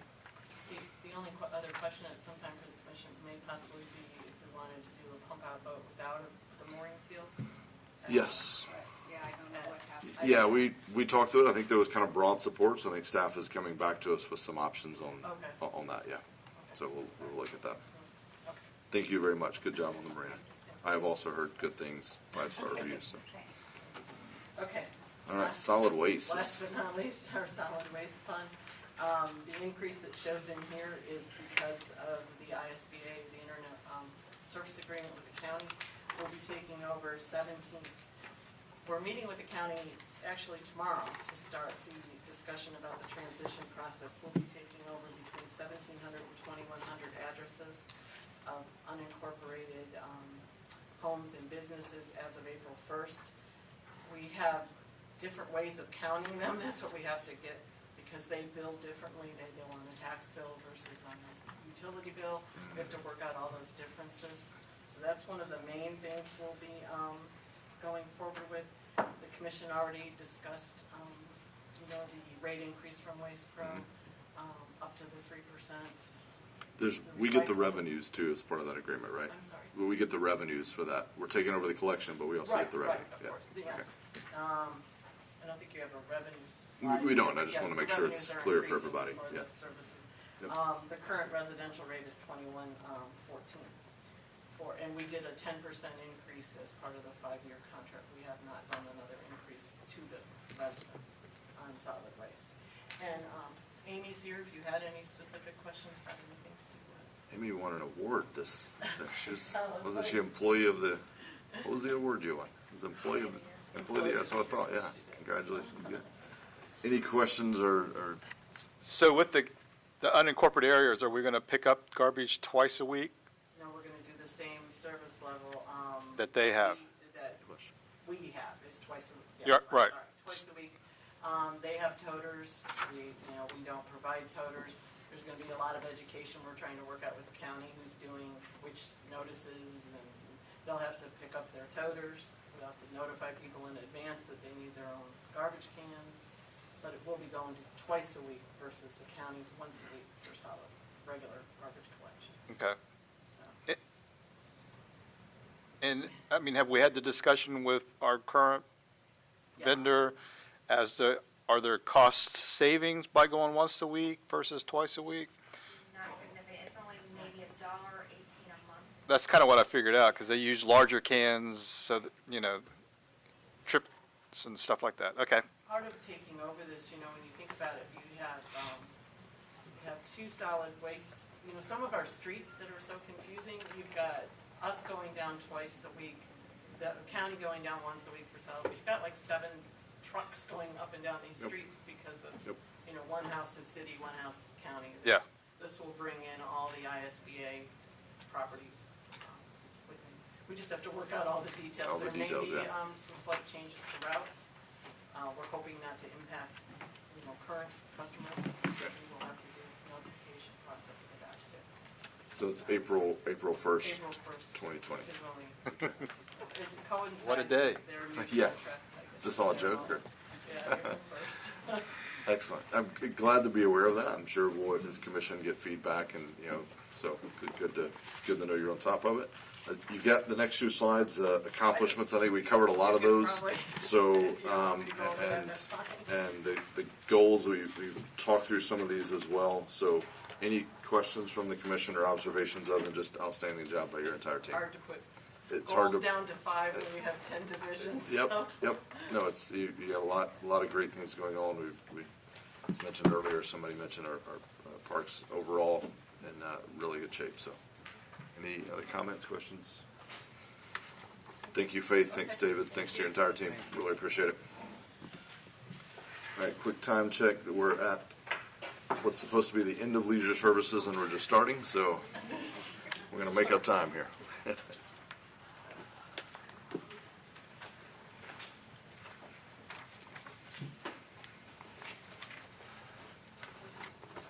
We got a break right after this, gentlemen. So. Okay. Yeah.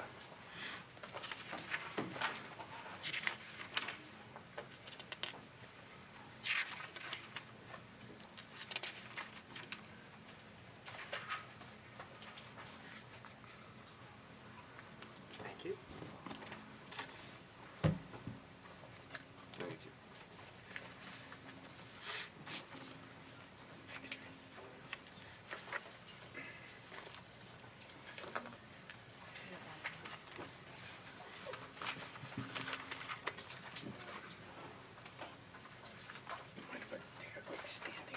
Yeah, I was going to stand up here. Thanks.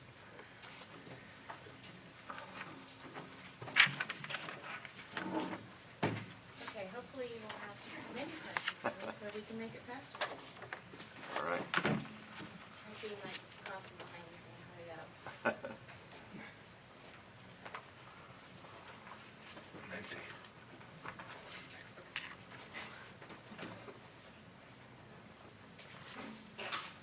She's got the big iPad.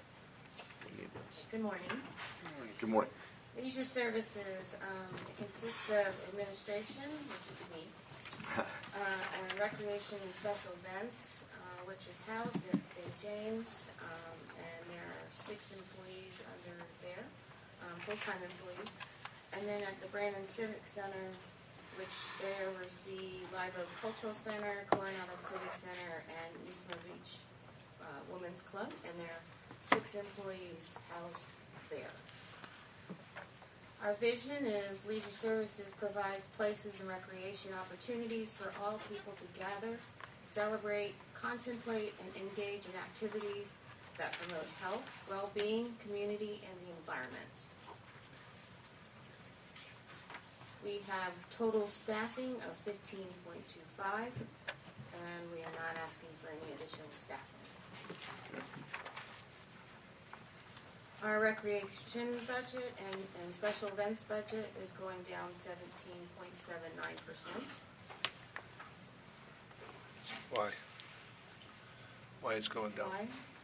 Well, some of it is expenses, some of it is capital outlay, and just year after year. Some things we've improved upon. We did get a scholarship grant for summer fun that was utilized this year, along with we always raise money to offset funds for the summer camp. We raise about $25,000 annually. Excellent. Recreation and special events. Our special events, of course, are major events for the city that we do not get any return on investment. The only return on investment is making it a better place to live. Quality of life, yep. And with recreation, we do recover costs on almost all of our programs except for two. And from other things that we do, we make up for that in those areas. So believe it or not, our biggest money maker is our RPS. So we actually make money on that.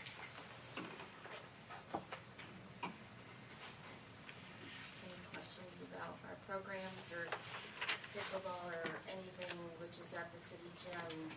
We do not charge for after-school programs. We are the only game in town that does not charge for after-school.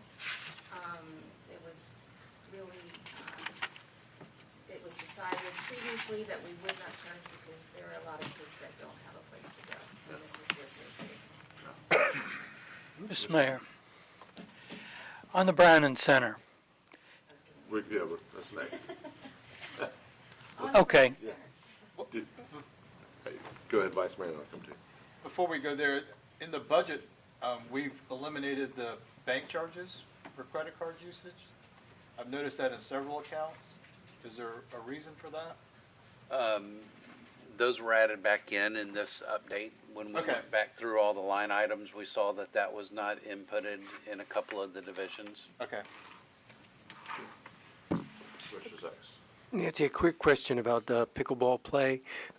There has been a request, it might be a miscommunication, that the doors are not opened to the gymnasium for play, I think on the weekends. Has anyone asked you about that, or has it been a problem so far?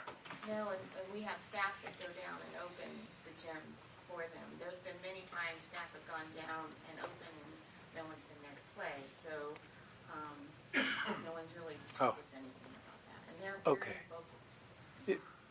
I know. Thank you for your patience there. Would this be the right time to ask about a Live Oak Center question, or? Yep.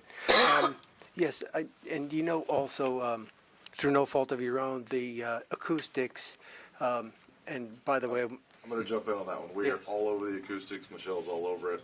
I've had meetings there. I've talked to the people there. We've already got the panels. I think either ordered, they're on back order or something. Anyway, they're moving as fast as humanly possible. Great job. Acoustics. Thank you. They've heard us loud and clear. No pun intended. Thank you, Nancy. Yes. And Mayor. The Brannan Center, there is an increase in 24.9%. And then the reason is the overall operating expense is put in all of our expenses this year, which we've never had, where we all get charged for certain things from each division. Overhead things, yeah. So for the overhead, and that is the only thing that has really increased. We've increased minimally our marketing budget from $11,000 to $13,000. So that's about the only thing that's increased. And then, of course, the projectors, we're asking for those replacements and one screen replacement because it has been damaged. Ripped, yeah, okay. I was going to ask about that. All right, I have some questions on that as well, but Commissioner Clody, you had jumped in on Brandon Center. Go ahead.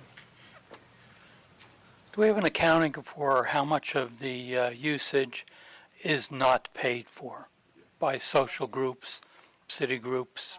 So, excuse me, we have over 70 events a year that are unpaid. And those are all open to the public, community events, whether it's the Shore Symposium with the high school students and UCF and the public, whether it's our events, the concert series. So we have all types of events. The VCARD, excuse me, Economic Development, they use our facility. County of Volusia uses our facility. FDOT uses our facility. We use our facility. Those are all unaccounted and unweighed. If we charged ourselves for all of that, we would be making money. But we do not charge ourselves for that. But those events Well, are I understand that, but the public perception is, as you know, that the facility is not being used properly, that it was a bad investment to begin with, none of which I agree with. I think we should put together some type of presentation that shows how much is used by the general public and specific civic groups for no charge, so that perhaps after all these years, some of these thoughts can go away, that the facility's not being used properly. 70% of our business for paid is corporate. And they're doing business meetings, they're doing workshops, they're doing trainings, those types of things. And the rest is, only 24% is private for weddings and celebration of life ceremonies. They have some religious things. There's expos there. We've had the gamut of rentals there, paid rentals there, so it's been very interesting. Fundraisers are only 6%, so for paid. There's a couple that we do for free, and we come to you every year for approval of that. The Images is one. The Chisholm Alumni is another. So those are events that we haven't charged for. Okay, I'm not questioning whether that's the proper thing to do or not, but it's just that the general public doesn't realize how much use the facility gets for general benefit to the community. And I think that, although it's not a budget item, I think that would go a long way towards making the facility even more successful. That's it, Mr. Mayor. And Nancy, could you touch on some of the strategies that you guys are working on to improve revenue? Sure. We are actually due to go out to bid for our caterers again. It's that time. We are recommending that we not do an RFP, that we go just invite anyone who wants to bring their own caterer, because what has happened is we've had some specific requests, especially for religious purposes. They want a specific caterer, and if that caterer is not on our list, we have ways for them to do. But there are also other events that would like to come to the Brandon Center, but because they have a relationship with that caterer, they don't want to come to the Brandon Center. I'm thinking Strike It Rich is one of the things that they always work with a certain caterer, and they get a good price from that caterer. So by doing that, that lets us get more people, more events coming in. Another thing we would like to be able to do is to be able to negotiate a little bit. Right now, we are fixed price. We can't waive unless we come back to you. If like Boston Whaler, they come multiple times over the year. If they come 4 or 5 times over the year, we'd like to be able to give them the opportunity to have 15% off. Or if a convention is coming for a 3 or 4 day convention, for a small convention, we'd like the opportunity to kind of lower the numbers down, especially if it's over the weekend for Saturdays, because Saturday is the most expensive day to rent the facility. Is it too high? No, I don't think so. Not when the Delameter is a no AC pole barn for $6,000. You know, so those are the things that we have to lay out. But we have no way of being able to be competitive with other facilities because we have a fixed rates. So Yeah. those Okay. are some of the things. And then marketing, we have $13,000. That's nothing. Yeah. So when you're competing with the private industry, it makes it very difficult. Do you know, I don't want to put you on the spot. If you don't have it, it's fine. But do you know, like, our kind of vacancy rate, or I don't know the right term of this, but like how much of the time is it used, be it paid or for community events? Like, how much time is it sitting vacant versus being paid? Do you have any idea? So we've increased 59% from last year. Okay. And so we're about 169 days, I think it is now. And we're not end of year yet. Right. So Okay. So I'll jump in and others can, but I completely agree with you. I think we should be, civic centers are not necessarily going to be profit centers. That's not the mission. That if that was anyone's understanding going into this, I mean, it wasn't anything I voted on, but if that was anyone's understanding, that's a bad understanding. That was probably, I hope there was never a business case presented for this, because it's not a business case. However, I would like to see us running it as much like a business as possible. It can be a revenue generator. It can be a place that we're able to generate some funds to offset all those other civic things that we do. So I agree.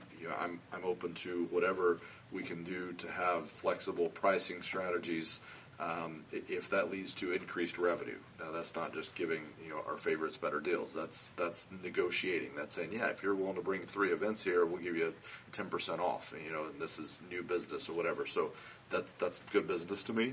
We plow some of those revenues back into marketing, try to grow our marketing budget, find some market segments we're not currently targeting. We're kind of wedding heavy or whatever. I mean, just from the material here. So maybe there's market segments that we can look at. But I think we have an amazing facility. I've been in a chance to be in other facilities around, and it's an amazing facility. And I would just like to see it used as much as possible. Obviously, we have a huge fixed cost. I mean, the debt service, the people that are there, the lights, all that stuff, that's all fixed cost. So anything we can do to fill it up one more day is all incremental revenue that comes with almost no incremental cost. I mean, the incremental cost, I'm going to guess, is very, very small for every additional event. So if we can, the more we can use it, the higher that utilization we can push, the better. Whatever strategies we need to do to expand that, I'm 100% behind. So the one thing I also wanted to get out, and we put a note on it here, but just to get it out in the public, we take some flack every time a roof truck shows up over there. We all know it. And this is part of what today is about, is staff gets some of this. Like this. It's not like we don't talk about this or understand what's happening. Sometimes the general public, I think, doesn't understand that, but we're on some of this stuff. So the roof, Colin, if you want to speak to that. Yeah, as you know, Mayor, we've been working on the roof for quite some time now. Right after the hurricane, we had the issue with it. But the one point I want to make that we have not paid a penny on the roof repair itself. That is under the warranty from the contractor and the subcontractor. Luckily, the subcontractor is a local contractor who has a lot of interest in this community. He has a lot of pride, and he wants to stand behind his work. The only thing that we paid is close to about $7,000. That was for a third party to do inspections for us during the repair. The last meeting we had is yesterday. We had a meeting with the contractor and a conference call with the guy who actually did the reports and did the investigation on the leaking. We will be coming with 2 options, option A and B. Option A is to do a repair. They're working on with the manufacturer to see if that would fit. They indicated they used it at Disney and it worked. But in the meantime, I asked him, I want to do an option B, which is to rip the whole entire section there and repair.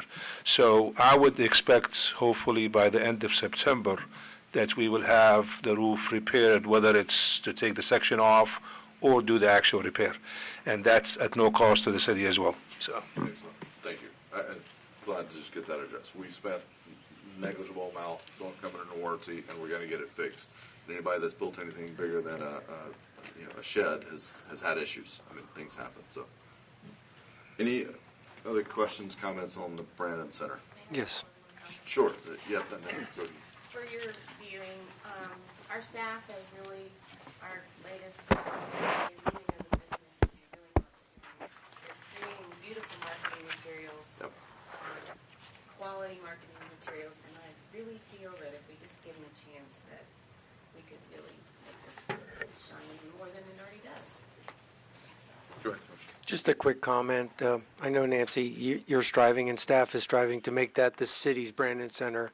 I think maybe the costs are so prohibitive that the people feel that they've been kind of left out of the Brandon Center. I wish my words could change that and everyone could feel that this is our city's Brandon Center for the people. But something really quick. I've noticed every time I walk in, it's freezing in there. And is that necessitated by just the function of why that building needs to be maintained so cold? Can we save money? We're prepping for an event, and when you get 400 plus bodies in there, that temperature changes warms up quickly, very yeah. quickly. So that's why we do that Okay. in the beginning. Okay. Yes, thanks. And quick question, I'm sorry, question for finance. I noticed there's a note, Brandon Center is a sub-fund of the general fund. Is that similar to how we dealt with the golf course as an enterprise fund? That's correct. Yes. Exact same way when we looked at the Brandon Center, more than 50% of their revenues cover their expenditures. So this is the proper way when we were discussing with the auditors on how to present this. The other thing to note, as Nancy stated, there's 6 people, employees assigned to the Brandon Center, but if you noticed in one of the first slides here, is that the Brandon Center's staff is also responsible for the Live Oak Cultural Center, Coronado Civic Center, and New Smyrna Women's Club. So when we were going over this presentation last night with Nancy and the city manager, we will look at the personnel services charge there, and some of that should be charged back to the general fund under recreation versus the Brandon Center. So that is a change that was recognized last evening and will be part of the September 11th public hearing. Thank you, John. And Nancy, thank you. Vice Mayor. Yeah, I thought I saw somewhere where we were going to increase the security cameras, We are, that's in capital outlay. capital outlays. Okay, I'll speak to it then. Thank you. Okay.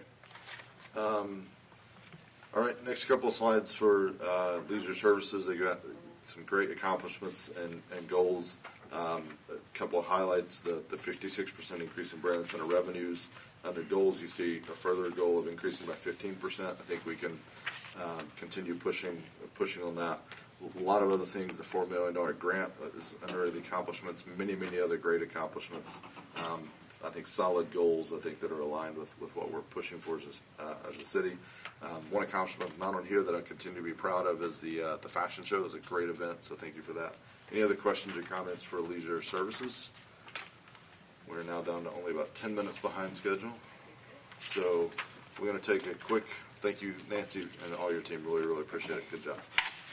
All right, we're going to take a quick, let's see, so we really should be starting public safety 10 minutes ago. So, gentlemen, can we do a 5-minute break? 5 minutes, we'll get back here.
So anyway, so.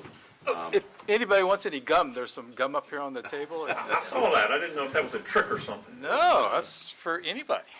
All right. Compliments of League of Cities. League of Cities. So real quick, before we dive into the public safety section, I wanted to go back.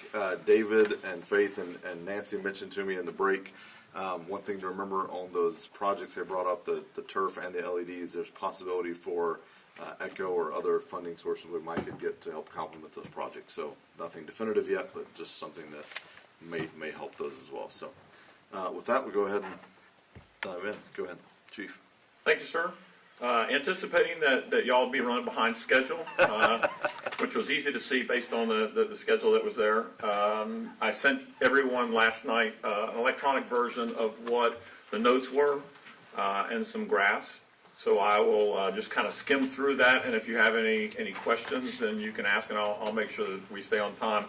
Obviously, we're a 21st century policing organization. We work on the principles of 21st century policing, and the second part of that where we work to reduce crime and improve the quality of life, is taken exactly from our mission statement. The 21st century policing principles can be found online. It was a presidential task force. It was done back in the around 2014, 2015. So I really won't go through those. The police department metrics. We're measured the same way every other police department is across the country. Since 1930, the Uniform Crime Reports are how you're measured against every other police agency in the country. The metrics of that have not changed. You take the total index crimes, of which there are 8, you divide that by the population, and then multiply by 100,000 in order to get your spot in the country. If you go to the first chart I sent you, you can see that our UCR against everywhere else in Volusia County, what our index crimes are and where we at in comparison with other agencies. Those are available through the Florida Department of Law Enforcement online, and you can look back as far as you want to see where we were and where we are now. Our key metrics let me back up a minute. UCR is about to go away. NIBRS, which is the National Incident-Based Reporting System, is a more robust reporting system of UCR. It will account for a lot more things other than those 8 index crimes, and that will be online in January 2021. We're already way ahead of that. We've sent our people to class. We'll be able to report that as soon as they want. We're also a pilot agency for the National Use of Force Database, which is a system that is capturing a lot of use of force data across the country for agencies that have agreed to participate voluntarily in hopes that we can have a more transparent system of identifying and talking about, having an open conversation about how law enforcement use of force works. We like being out in front of that, and we have been a pilot agency for, I think, more than a year now.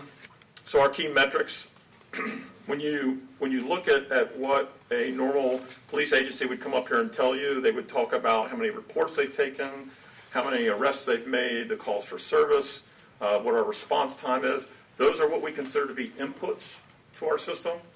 Our outputs for us, in addition to calls for service, are how we reduce the crime here and improve the quality of life.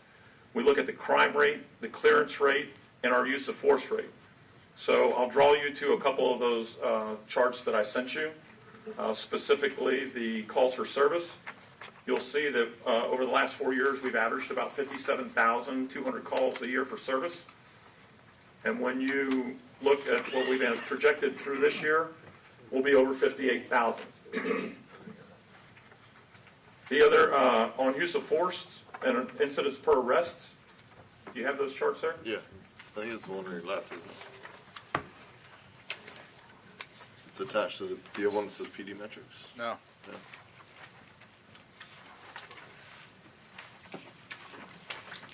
Sorry.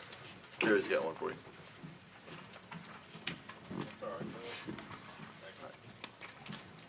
Thank you. We're very proud of our low use of force rate. If you go back through 2015 when I got here, it was already pretty low at about 2%. So out of 1,472 arrests, we had to use force 28 times. That's steadily gone down. Last year we were at 1.4. The year before that we were below 1%. 8 out of 1,000 arrests, we used force. That's largely due to us switching some of our training over to de-escalation, autism awareness, crisis intervention, and some of our training that allows us to use our heads to put us in positions where we're not having to use force on a regular basis. I expect that number is going to go up a little bit this year, just because we've had some significant calls for service where our officers have had to use force, but it'll still be very low. That's a statistic for me that is very important. Do you know how that compares, like on even a local or kind of national scale? Like, this feels really low to me. So I mean, it's extremely low. Yeah. I've had people call us and say, "What are you doing How are you there doing it? Yeah. to keep your use of force so low?" And I'm very upfront with them, and I tell them, I said, we focus on, and I'll talk in a few minutes about our TI lab. Our TI lab is a decision-making. You've seen the TI lab over there, and you've had a chance to take a look at it. It not only tests your accuracy and your response, but it tests your head to tell you when you're supposed to use force and when you're not supposed to use force. Our TI lab is very unique in that it allows you to use deadly force and it allows you to use non-deadly force. Our officers, the way that they're trained, those shooting incidents should be reflective of what they encounter in the street. So that's a very, very small number. So instead of going in there and giving them a no-win situation every time, if we see that they're employing the de-escalation tactics correctly, if they're using crisis intervention, if they're able to put themselves in a good position, they're not put in a deadly force situation on that TI lab. So we're reinforcing the fact that we want them to use those de-escalation techniques, and it's worked out very well for us. On our new initiatives and funding, we have two that are pretty important to us. The Faro system is a 3D mapping system that will help us save a lot of time on both crime scene mapping and particularly traffic homicide investigations. In the last few weeks, we've had 3 traffic homicide investigations. Each one of those closed major roadways for several hours. What the Faro system does is it's on a tripod, and it's a data collection of about 1 million points that will then transfer that into a 3D image and give us accurate measurements and cut down considerably on the amount of time that we'll have roads closed and personnel on scene. Some of the people that are in this room right now are going to be very happy to get this as we move forward, because it will save them a ton of work. And it will also present a much more professional investigative product for the state attorney's office when we go to prosecute people in these THIs. If I can just ask a quick question on that, because these are the questions I get when I walk out of this room. So that feels like something that is deployed in some pretty extreme circumstances. Does every agency need one, or is this something can Edgewater borrow ours? I mean, if I can speak naively, how does that work as far as interagency cooperation on large assets like that? In the law enforcement world, especially here in Volusia County, we're very user-friendly. Mm-hmm. So whether it would be a Faro system or our MRAP or even personnel, if someone calls us and they ask us for something, we will be there to do whatever they need to do. We do that with the other agencies for our forensic, our crime scene processing. For our major cases, we will call on the sheriff's office and ask their crime scene unit to come in and help us, and they do that on a regular basis. So we would make this available to not only people in the law enforcement world, but we will make it available here locally to other departments. This would be something that you'd be able to map an arson scene for a fire department. The planning and zoning department would be able to use this if they had anything out there they wanted to do. Okay. All right. But it'll work daytime, nighttime, indoor, and outdoor. Okay. Thank you. The companion to this is our unmanned aerial systems request.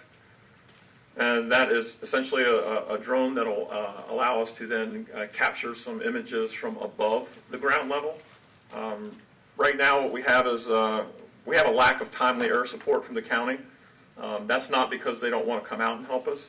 That's because usually they have other calls. I mean, it's a general fund activity, so they're across the county. They're also the air medical unit for this area of Central Florida. Weather's a problem. There's many times in DeLand where the weather's bad over there, and the weather's nice over here, but they can't fly out. And then, of course, they have maintenance issues. For us, the drone would provide not only a traffic management, but missing persons search, special event management, surveying the disaster sites after a storm, search and rescue, and then locating hot spots and fires and assisting the fire department with that. Both of those new initiatives would be paid for out of impact fee money, so we would not be touching the general fund for that at all, except for years beyond in maintenance and repair. How do we control expenses internally? I'm only going to touch on a couple of these. You can read the rest of them. We spent a great deal of time, Lieutenant Riggle and I, on right-sizing the fleet. That has been a huge savings for the police department over the last few years. We have gotten rid of large 8-cylinder vehicles, and we've replaced them with more fuel-efficient, smaller sedans, and gotten rid of some heavier, large SUVs and pickup trucks, and replaced those with the smaller, more fuel-efficient SUVs. In the packet that I sent you, you should have a fleet expenditure report from 2013 and a fuel expenditure report from 2013 to year to date, and you can easily see that we have saved a ton of money by doing this.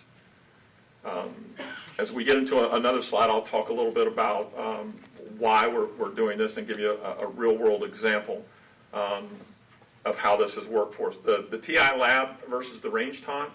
The TI lab is obviously something that we're going to use quite a bit. We've invested a little bit of money into it.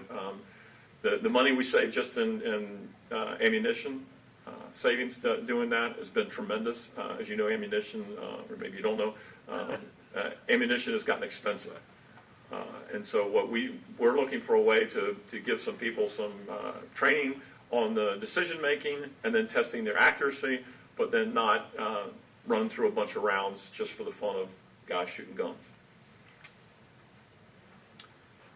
Changes to our processes, procedures, and technology. Clearly, the most important one there is our intelligence-led policing program. It is not only a huge cost savings, but in terms of being able to deploy our resources in the most efficient manner possible. Our intelligence-led policing products are real-world, real-time documents that go back and forth electronically from the field back into the analysts and the investigative division that allow us to focus on what we should be doing out there.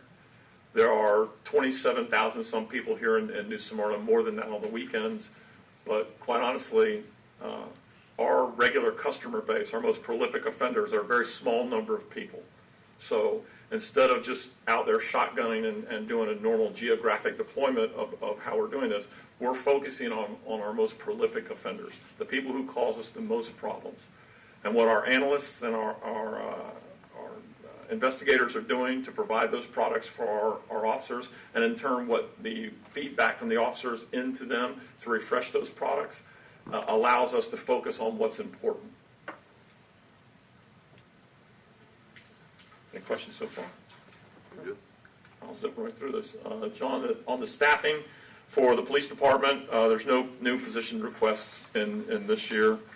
On the next slide here, you'll see that there are 4 program vacancies within our budget that total about $270,000. As you know, we have struggled with filling some vacancies, and it's my goal this year to do the best I can to make sure that those program vacancies are filled at some point. If we do that, I've been assured by our finance director that we will reach into the reserves and be able to fund those. Of those 4 program vacancies, we'll be filling the 4 corporal positions. All of those startup costs for them will come out of impact fee money. Their cars, their uniforms, their equipment, and everything else, because those are new positions that can be funded through impact fee money. If you go down on this slide here and you look down at our 6 police interceptors, I said I was going to come back to the fleet thing. All the way to the right of that where it says we're going to replace those 3 vehicles, what we spent on maintenance for those 3 vehicles is $102,509. We could have replaced those vehicles twice over for that money. So as we try to limp these vehicles that are 2003 and 2006, and we try to limp them through a few more years, all we're doing is costing us more money. So between Lieutenant Riggle, myself, and Garrett, what we've been able to do is identify which one of these vehicles. I'll just tell you, there was a time before I got here, they actually were replacing an engine in the vehicle. I mean, it just doesn't make any sense in this day and age. So what we've done is we've identified these high-cost vehicles for us, and then we're pulling them out of the fleet and replacing them with more fuel-efficient and more efficient vehicles in total. So the fleet replacement has done wonders for us. Code enforcement, real quick, nothing new to change there. Same budget, same number of people. Parking, they make a lot of money for the city. So we're not losing any money there at all. And then if you want me to go into the accomplishments and the goals, I'm happy to. If you have questions, I'm happy to answer those. Chief, I thought we added a half a person to the parking for special events. We did. We're at 3 FTEs, which would be the 5 parking half-timers, and then we have a half there for vacation. Okay. Mr. Mayor, question? Sure. Chief, has the transient population put an extreme workload in addition to your caseload? I've noticed an increase in transient responses and policing. If you've been watching the daily log, which we last summer we put on for the public to be able to access that on the daily log, which has gotten a lot of good feedback, you'll see that our daily calls for service fluctuate between 65 per shift if the weather's bad or if there's not much going on, to as much as about 125 per shift. The calls for service are largely they've kind of evolved, where we used to go to the traditional police calls of an assault or burglary or something like that. We still get those, but what you're seeing right now, the drain on our service is mental health issues, our homeless population. That really begins to drain our resources tremendously. I'll give you an example on the mental health issues. A Baker Act will take an officer out of service for upwards of about an hour 15 minutes to an hour and a half, depending on the paperwork and then the wait at the receiving facility. So it may not be the number of calls, but it's the type of call that's really draining our services. Thanks. Mr. Mayor. Go ahead. Go ahead. Real quickly, the Baker Act, as opposed to a normal arrest that you would take to the county jail, is about, what's the difference in the time? Again, depending on which receiving facility will take the Baker Act, it can be a pretty good wait there. The jail, it's just bad luck if you get there during head count, and then you just have to wait. But for the most part, we're in and out of there fairly quickly. The issue is the distance. So there's a significant difference between a mental health issue and a normal arrest, usually when comparing apples to apples. I would say that if one was going to take longer than the other, depending on what type of arrest it is, if it's just take them, drop them off there. The problem with the arrest is that usually if it's like a involved burglary or something, the evidence collection and the other investigation takes quite a long time. Whereas the Baker Act is once the magic words are said that they want to hurt themselves or others and they can't take care of themselves, and it's pretty quick from that point, other than the receiving facility. Thank you. Commissioner Clutie. The 3 additional vehicles are impact fee, paid for by impact fee? Yes, sir. For the 4 corporal positions. Yes. Well, on the Capitol, you had 6 police interceptors. You're replacing 3. No, that's our regular replacement plan. We had an agreement with Garrett that we would try to shoot for 7 vehicles per year, plus or minus. Whenever we do the minus, then we end up having to try to catch up in a following year. But we subscribe to the 7-year, 100,000 mile replacement plan within reason, that if a vehicle could stay an extra year longer, then we would keep it. But for the most part, these vehicles are running 24/7. But so that's the 3, and then there's 3 additions. 6 total, 3 replacements, 3 additions. I think his question is, if I may, that Correct. 3 additions are those impact fee. Those would be impact fee. Yes, funds, I think. they are. Yeah. Okay, yeah, that was my question. Right, the 3/4 ton animal transport truck, what we've been doing is we've been using one of the vehicles that we got when we brought animal control and code enforcement over. It's just a pickup truck, and we've been putting some wire cages in the back of it. That's not really where we want to be when we're transporting a lot of animals. So what we agreed to do is to, when we purchased the animal control vehicle, is to then transfer the vehicle we inherited from building back to them. Okay, yeah, my question was basically just on the 6 interceptors. And I must say, I appreciated getting your graphs and your presentation by email last night, because I got to review it in peace and quiet and really understand it. Yes, Anything ahead of time is always appreciated. Okay. So I also saw in your documentation that we were going to go to more of a computerized type of reporting system for the low impact type of things. People just who wanted to call to document rather than, did I see that or did I misread that? No, sir. We're completely, well, not completely. For the most part, we're computerized reporting. Right. The officers are doing their reports on a laptop. Maybe what you saw is that we're taking some of our light duty, restricted duty folks, and we're taking them and putting them in play at the police department. Okay. And what they'll do is they'll take call-in reports and walk-in reports to keep the officers out on the street. Anything else that we're doing reporting-wise? No, I don't think so. Yeah, one further question. On your mapping, how many people will be trained to set it up? The mapping. Faro, the 3. Oh, the Faro system? We would have all of our traffic homicide investigators.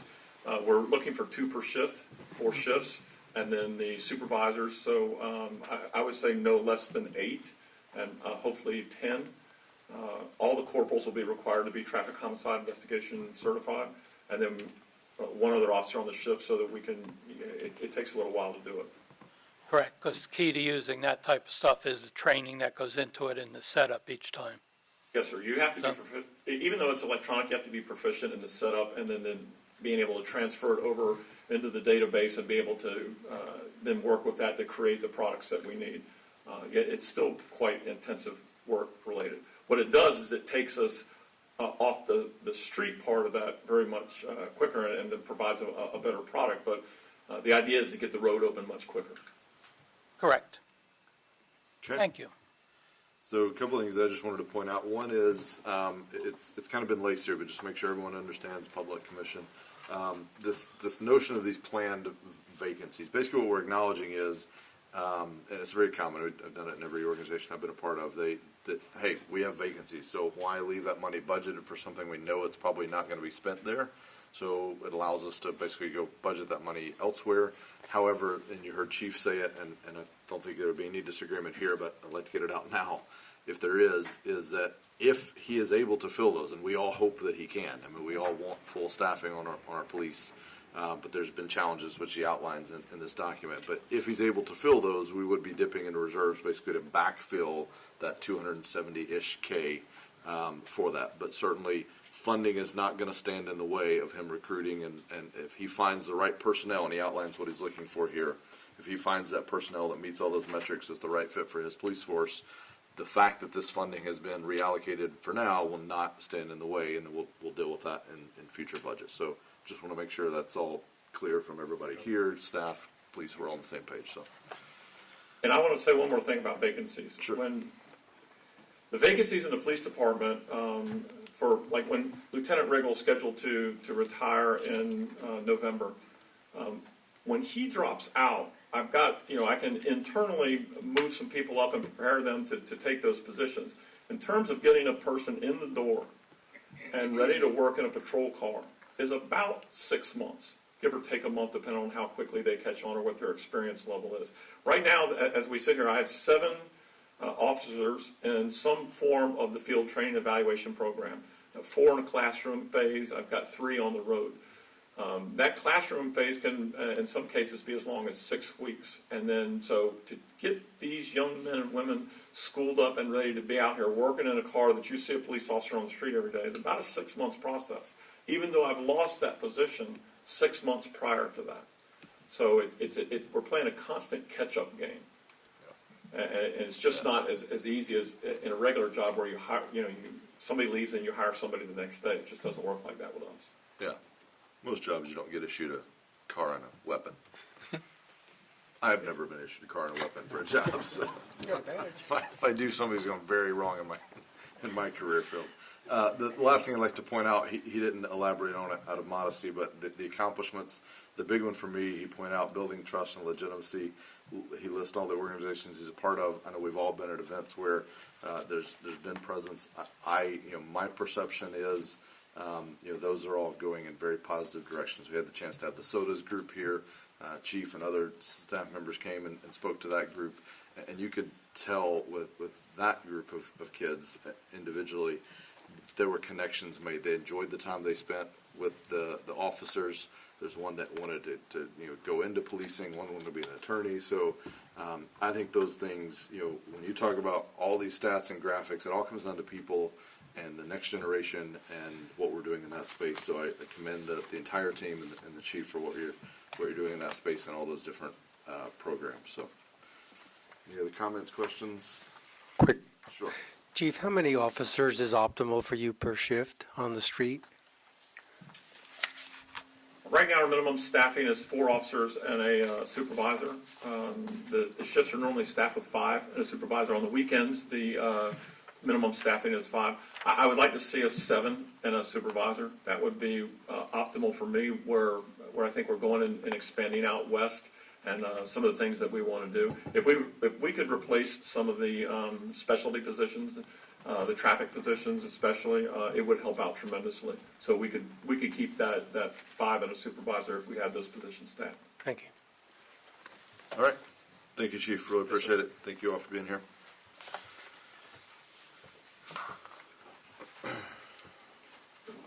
Next up is fire. I handed out his, he had a 1-page handout that I can't find my copy of now. It's here somewhere. There's one. I got it. I found it. So it should look something like this, gentlemen. Whenever you're ready. All right, good morning.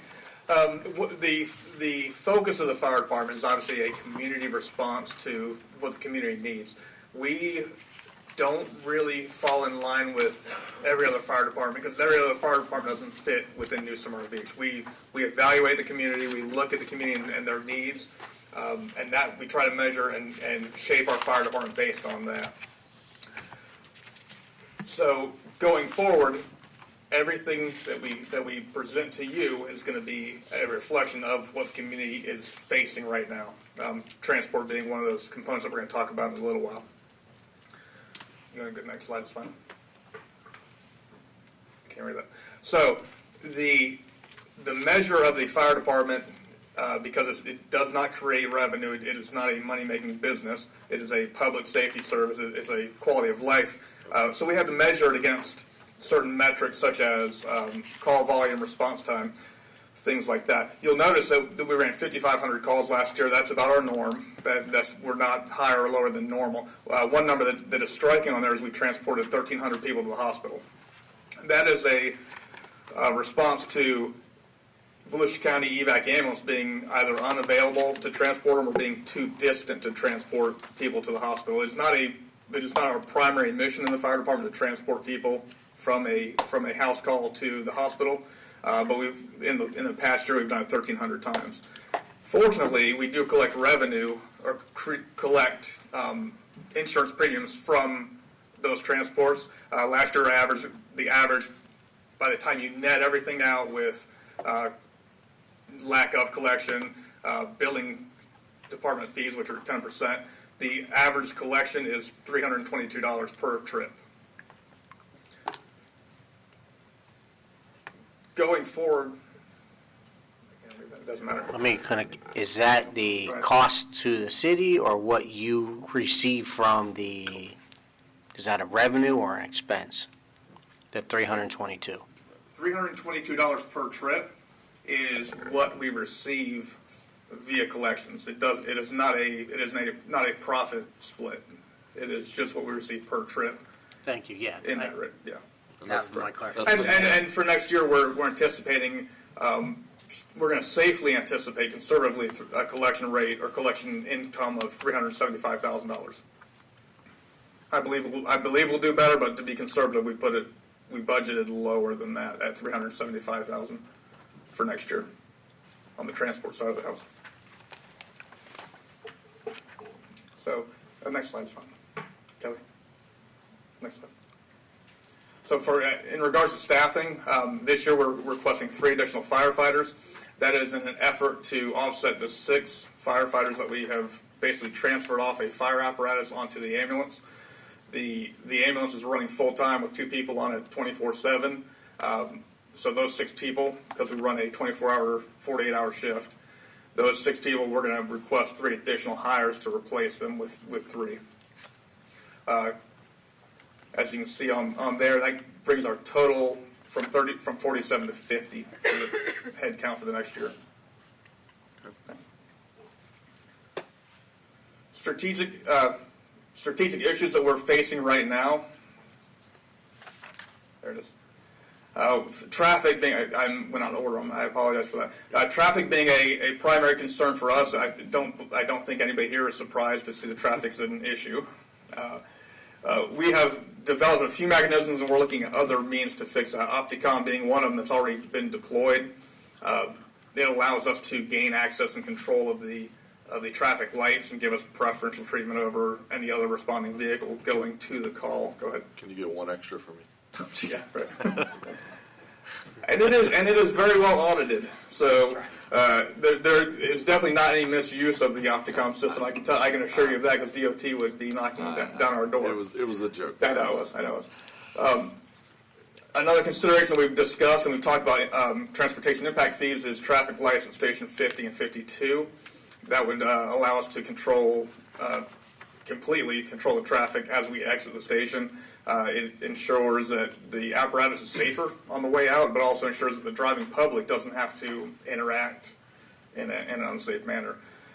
And also we have the option of doing peak load positioning, peak call volume posting of vehicles. So, for example, if we know it's a Saturday and we know that the traffic is all heading to the beach side, we can actually put an additional unit on the beach side to counter the flow of the traffic, and vice versa. When they all leave because that 3 o'clock rainstorm comes in, we can actually post additionally, so they don't have to fight the same traffic everybody else does. Point 2 on there is aging fire suppression systems. Everything that we have constructed with a fire protection system, being a sprinkler, a fire alarm, is subject to corrosion, aging, salt water, all those things. So I have 2 staff members right now that are a fire inspector and a fire marshal. One of their primary duties is to go and evaluate all of the systems that are out there and make sure that they are up to par, because the public sleeping in bed at night expects those systems to work, and we are responsible to ensure that they are, because that's their expectation. Regional Training Center is another initiative that we're bringing forward, because presently we're traveling to Daytona, out towards Tomoka Correctional Institute to do training. It's very cumbersome. It takes fire trucks out of the city that you guys believe are here, and they're not, because they're actually doing required training. The Regional Training Center that we're talking about constructing will be funded entirely out of impact fees. There's no general fund expenditure on that at all. Also, the maintenance and other things that are attributed to that are going to be cost shared with all the other Southeast fire departments, such as Edgewater, Port Orange, Pond Summit, South Daytona. We're creating an entity that allows each of those cities to buy into that. So it's a per cap cost, and that allows them to utilize the facilities, but not do some other to wholly assume the cost of keeping it up. Would we be, I get that on the ongoing costs, but what about the construction costs? Is that going to also be kind of, you mentioned regional, I assume it's going to be shared by all those in the region. Are they going to chip in on construction, or are we doing that wholly?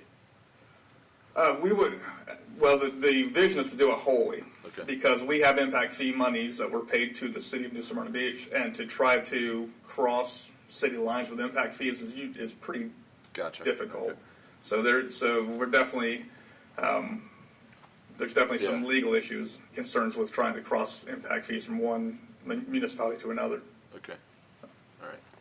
I mean, it'd just be interesting to make sure that we can't, and, that Edgewater or other, neighboring communities Absolutely. couldn't go in with us, and whether it be impact fees or whatever funding source they may have. If it's truly regional, anything we can get from, from other sources that are going to be using it would be nice. So. Right.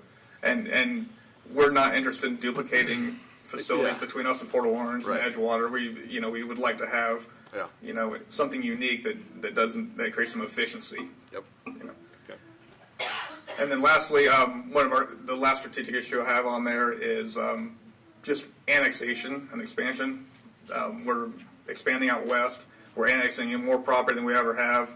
So the value of our mutual aid and auto aid has become so much more prevalent than in the past. It's the working relationship we have with Edgewater, Port Orange, Volusia County is almost seamless right now, and we are going to maintain that. We will revisit things like our response to Interstate 95. Edgewater is now responding to Interstate 95 where they have not in the past. So that hasn't helped the city of New Smyrna because we're not driving all the way past Edgewater to go to an Oak Hill mile marker, basically. So that helps eliminate some of that. Okay. As we annex in, so last Tuesday we annexed in a couple of properties. One of them was, some random property in Corbett Park. Is that something you have to track to know now you're responding versus the county mobilizing on that? How does that all work? Well, we are dispatched county-wide by one entity, Volusia County Sheriff's Office. In their GIS, whenever we annex in, within the week, their GIS is updated to the degree that the response changes to be appropriate for both us and police. Okay. Yep. Thank you. And ultimately trash and everything else, solid waste. Okay.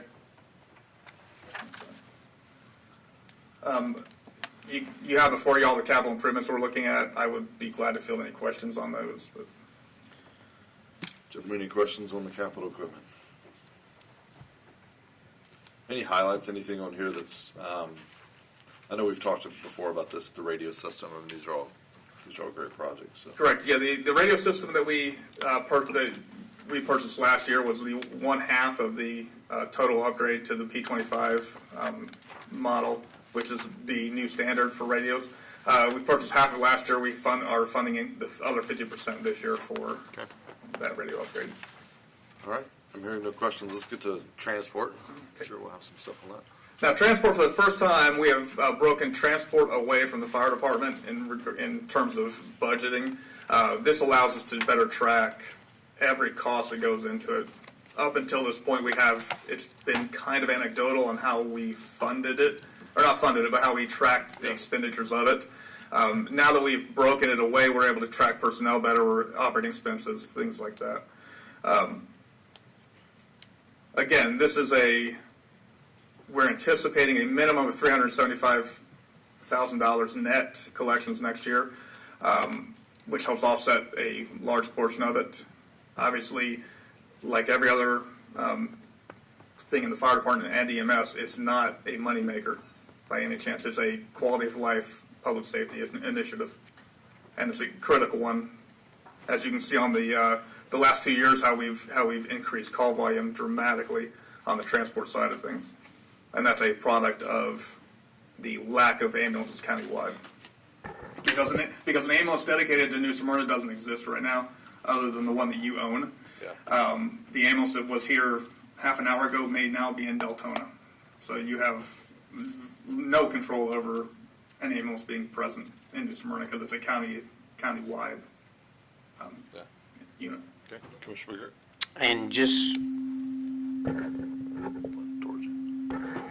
Just so I understand correctly, we pay into the county EVAC system, and we still do, but we're losing ground in having to support our own, correct?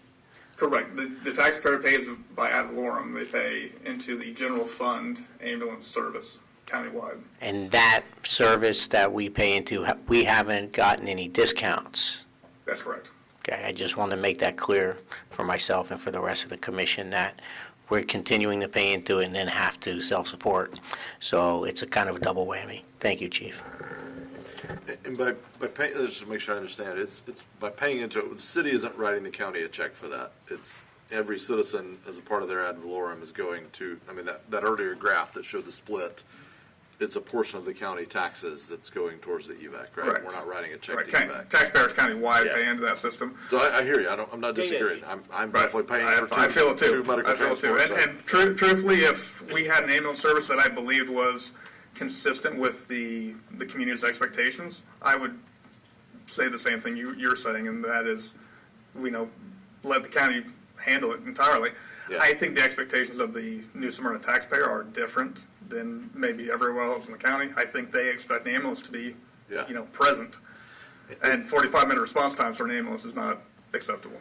And so, and this may be too in the weeds, I'm going to have this answer, but so I know Port Orange has gone to where they've gotten into the transport business. Let's say that we said, you know what, we want to kind of unenroll from EVAC. I don't know if we can even do that, but if we took on enough medical transport, we brought it all in-house, because it's part of ad valorem for every resident, that we couldn't really do that, right? I mean, this is...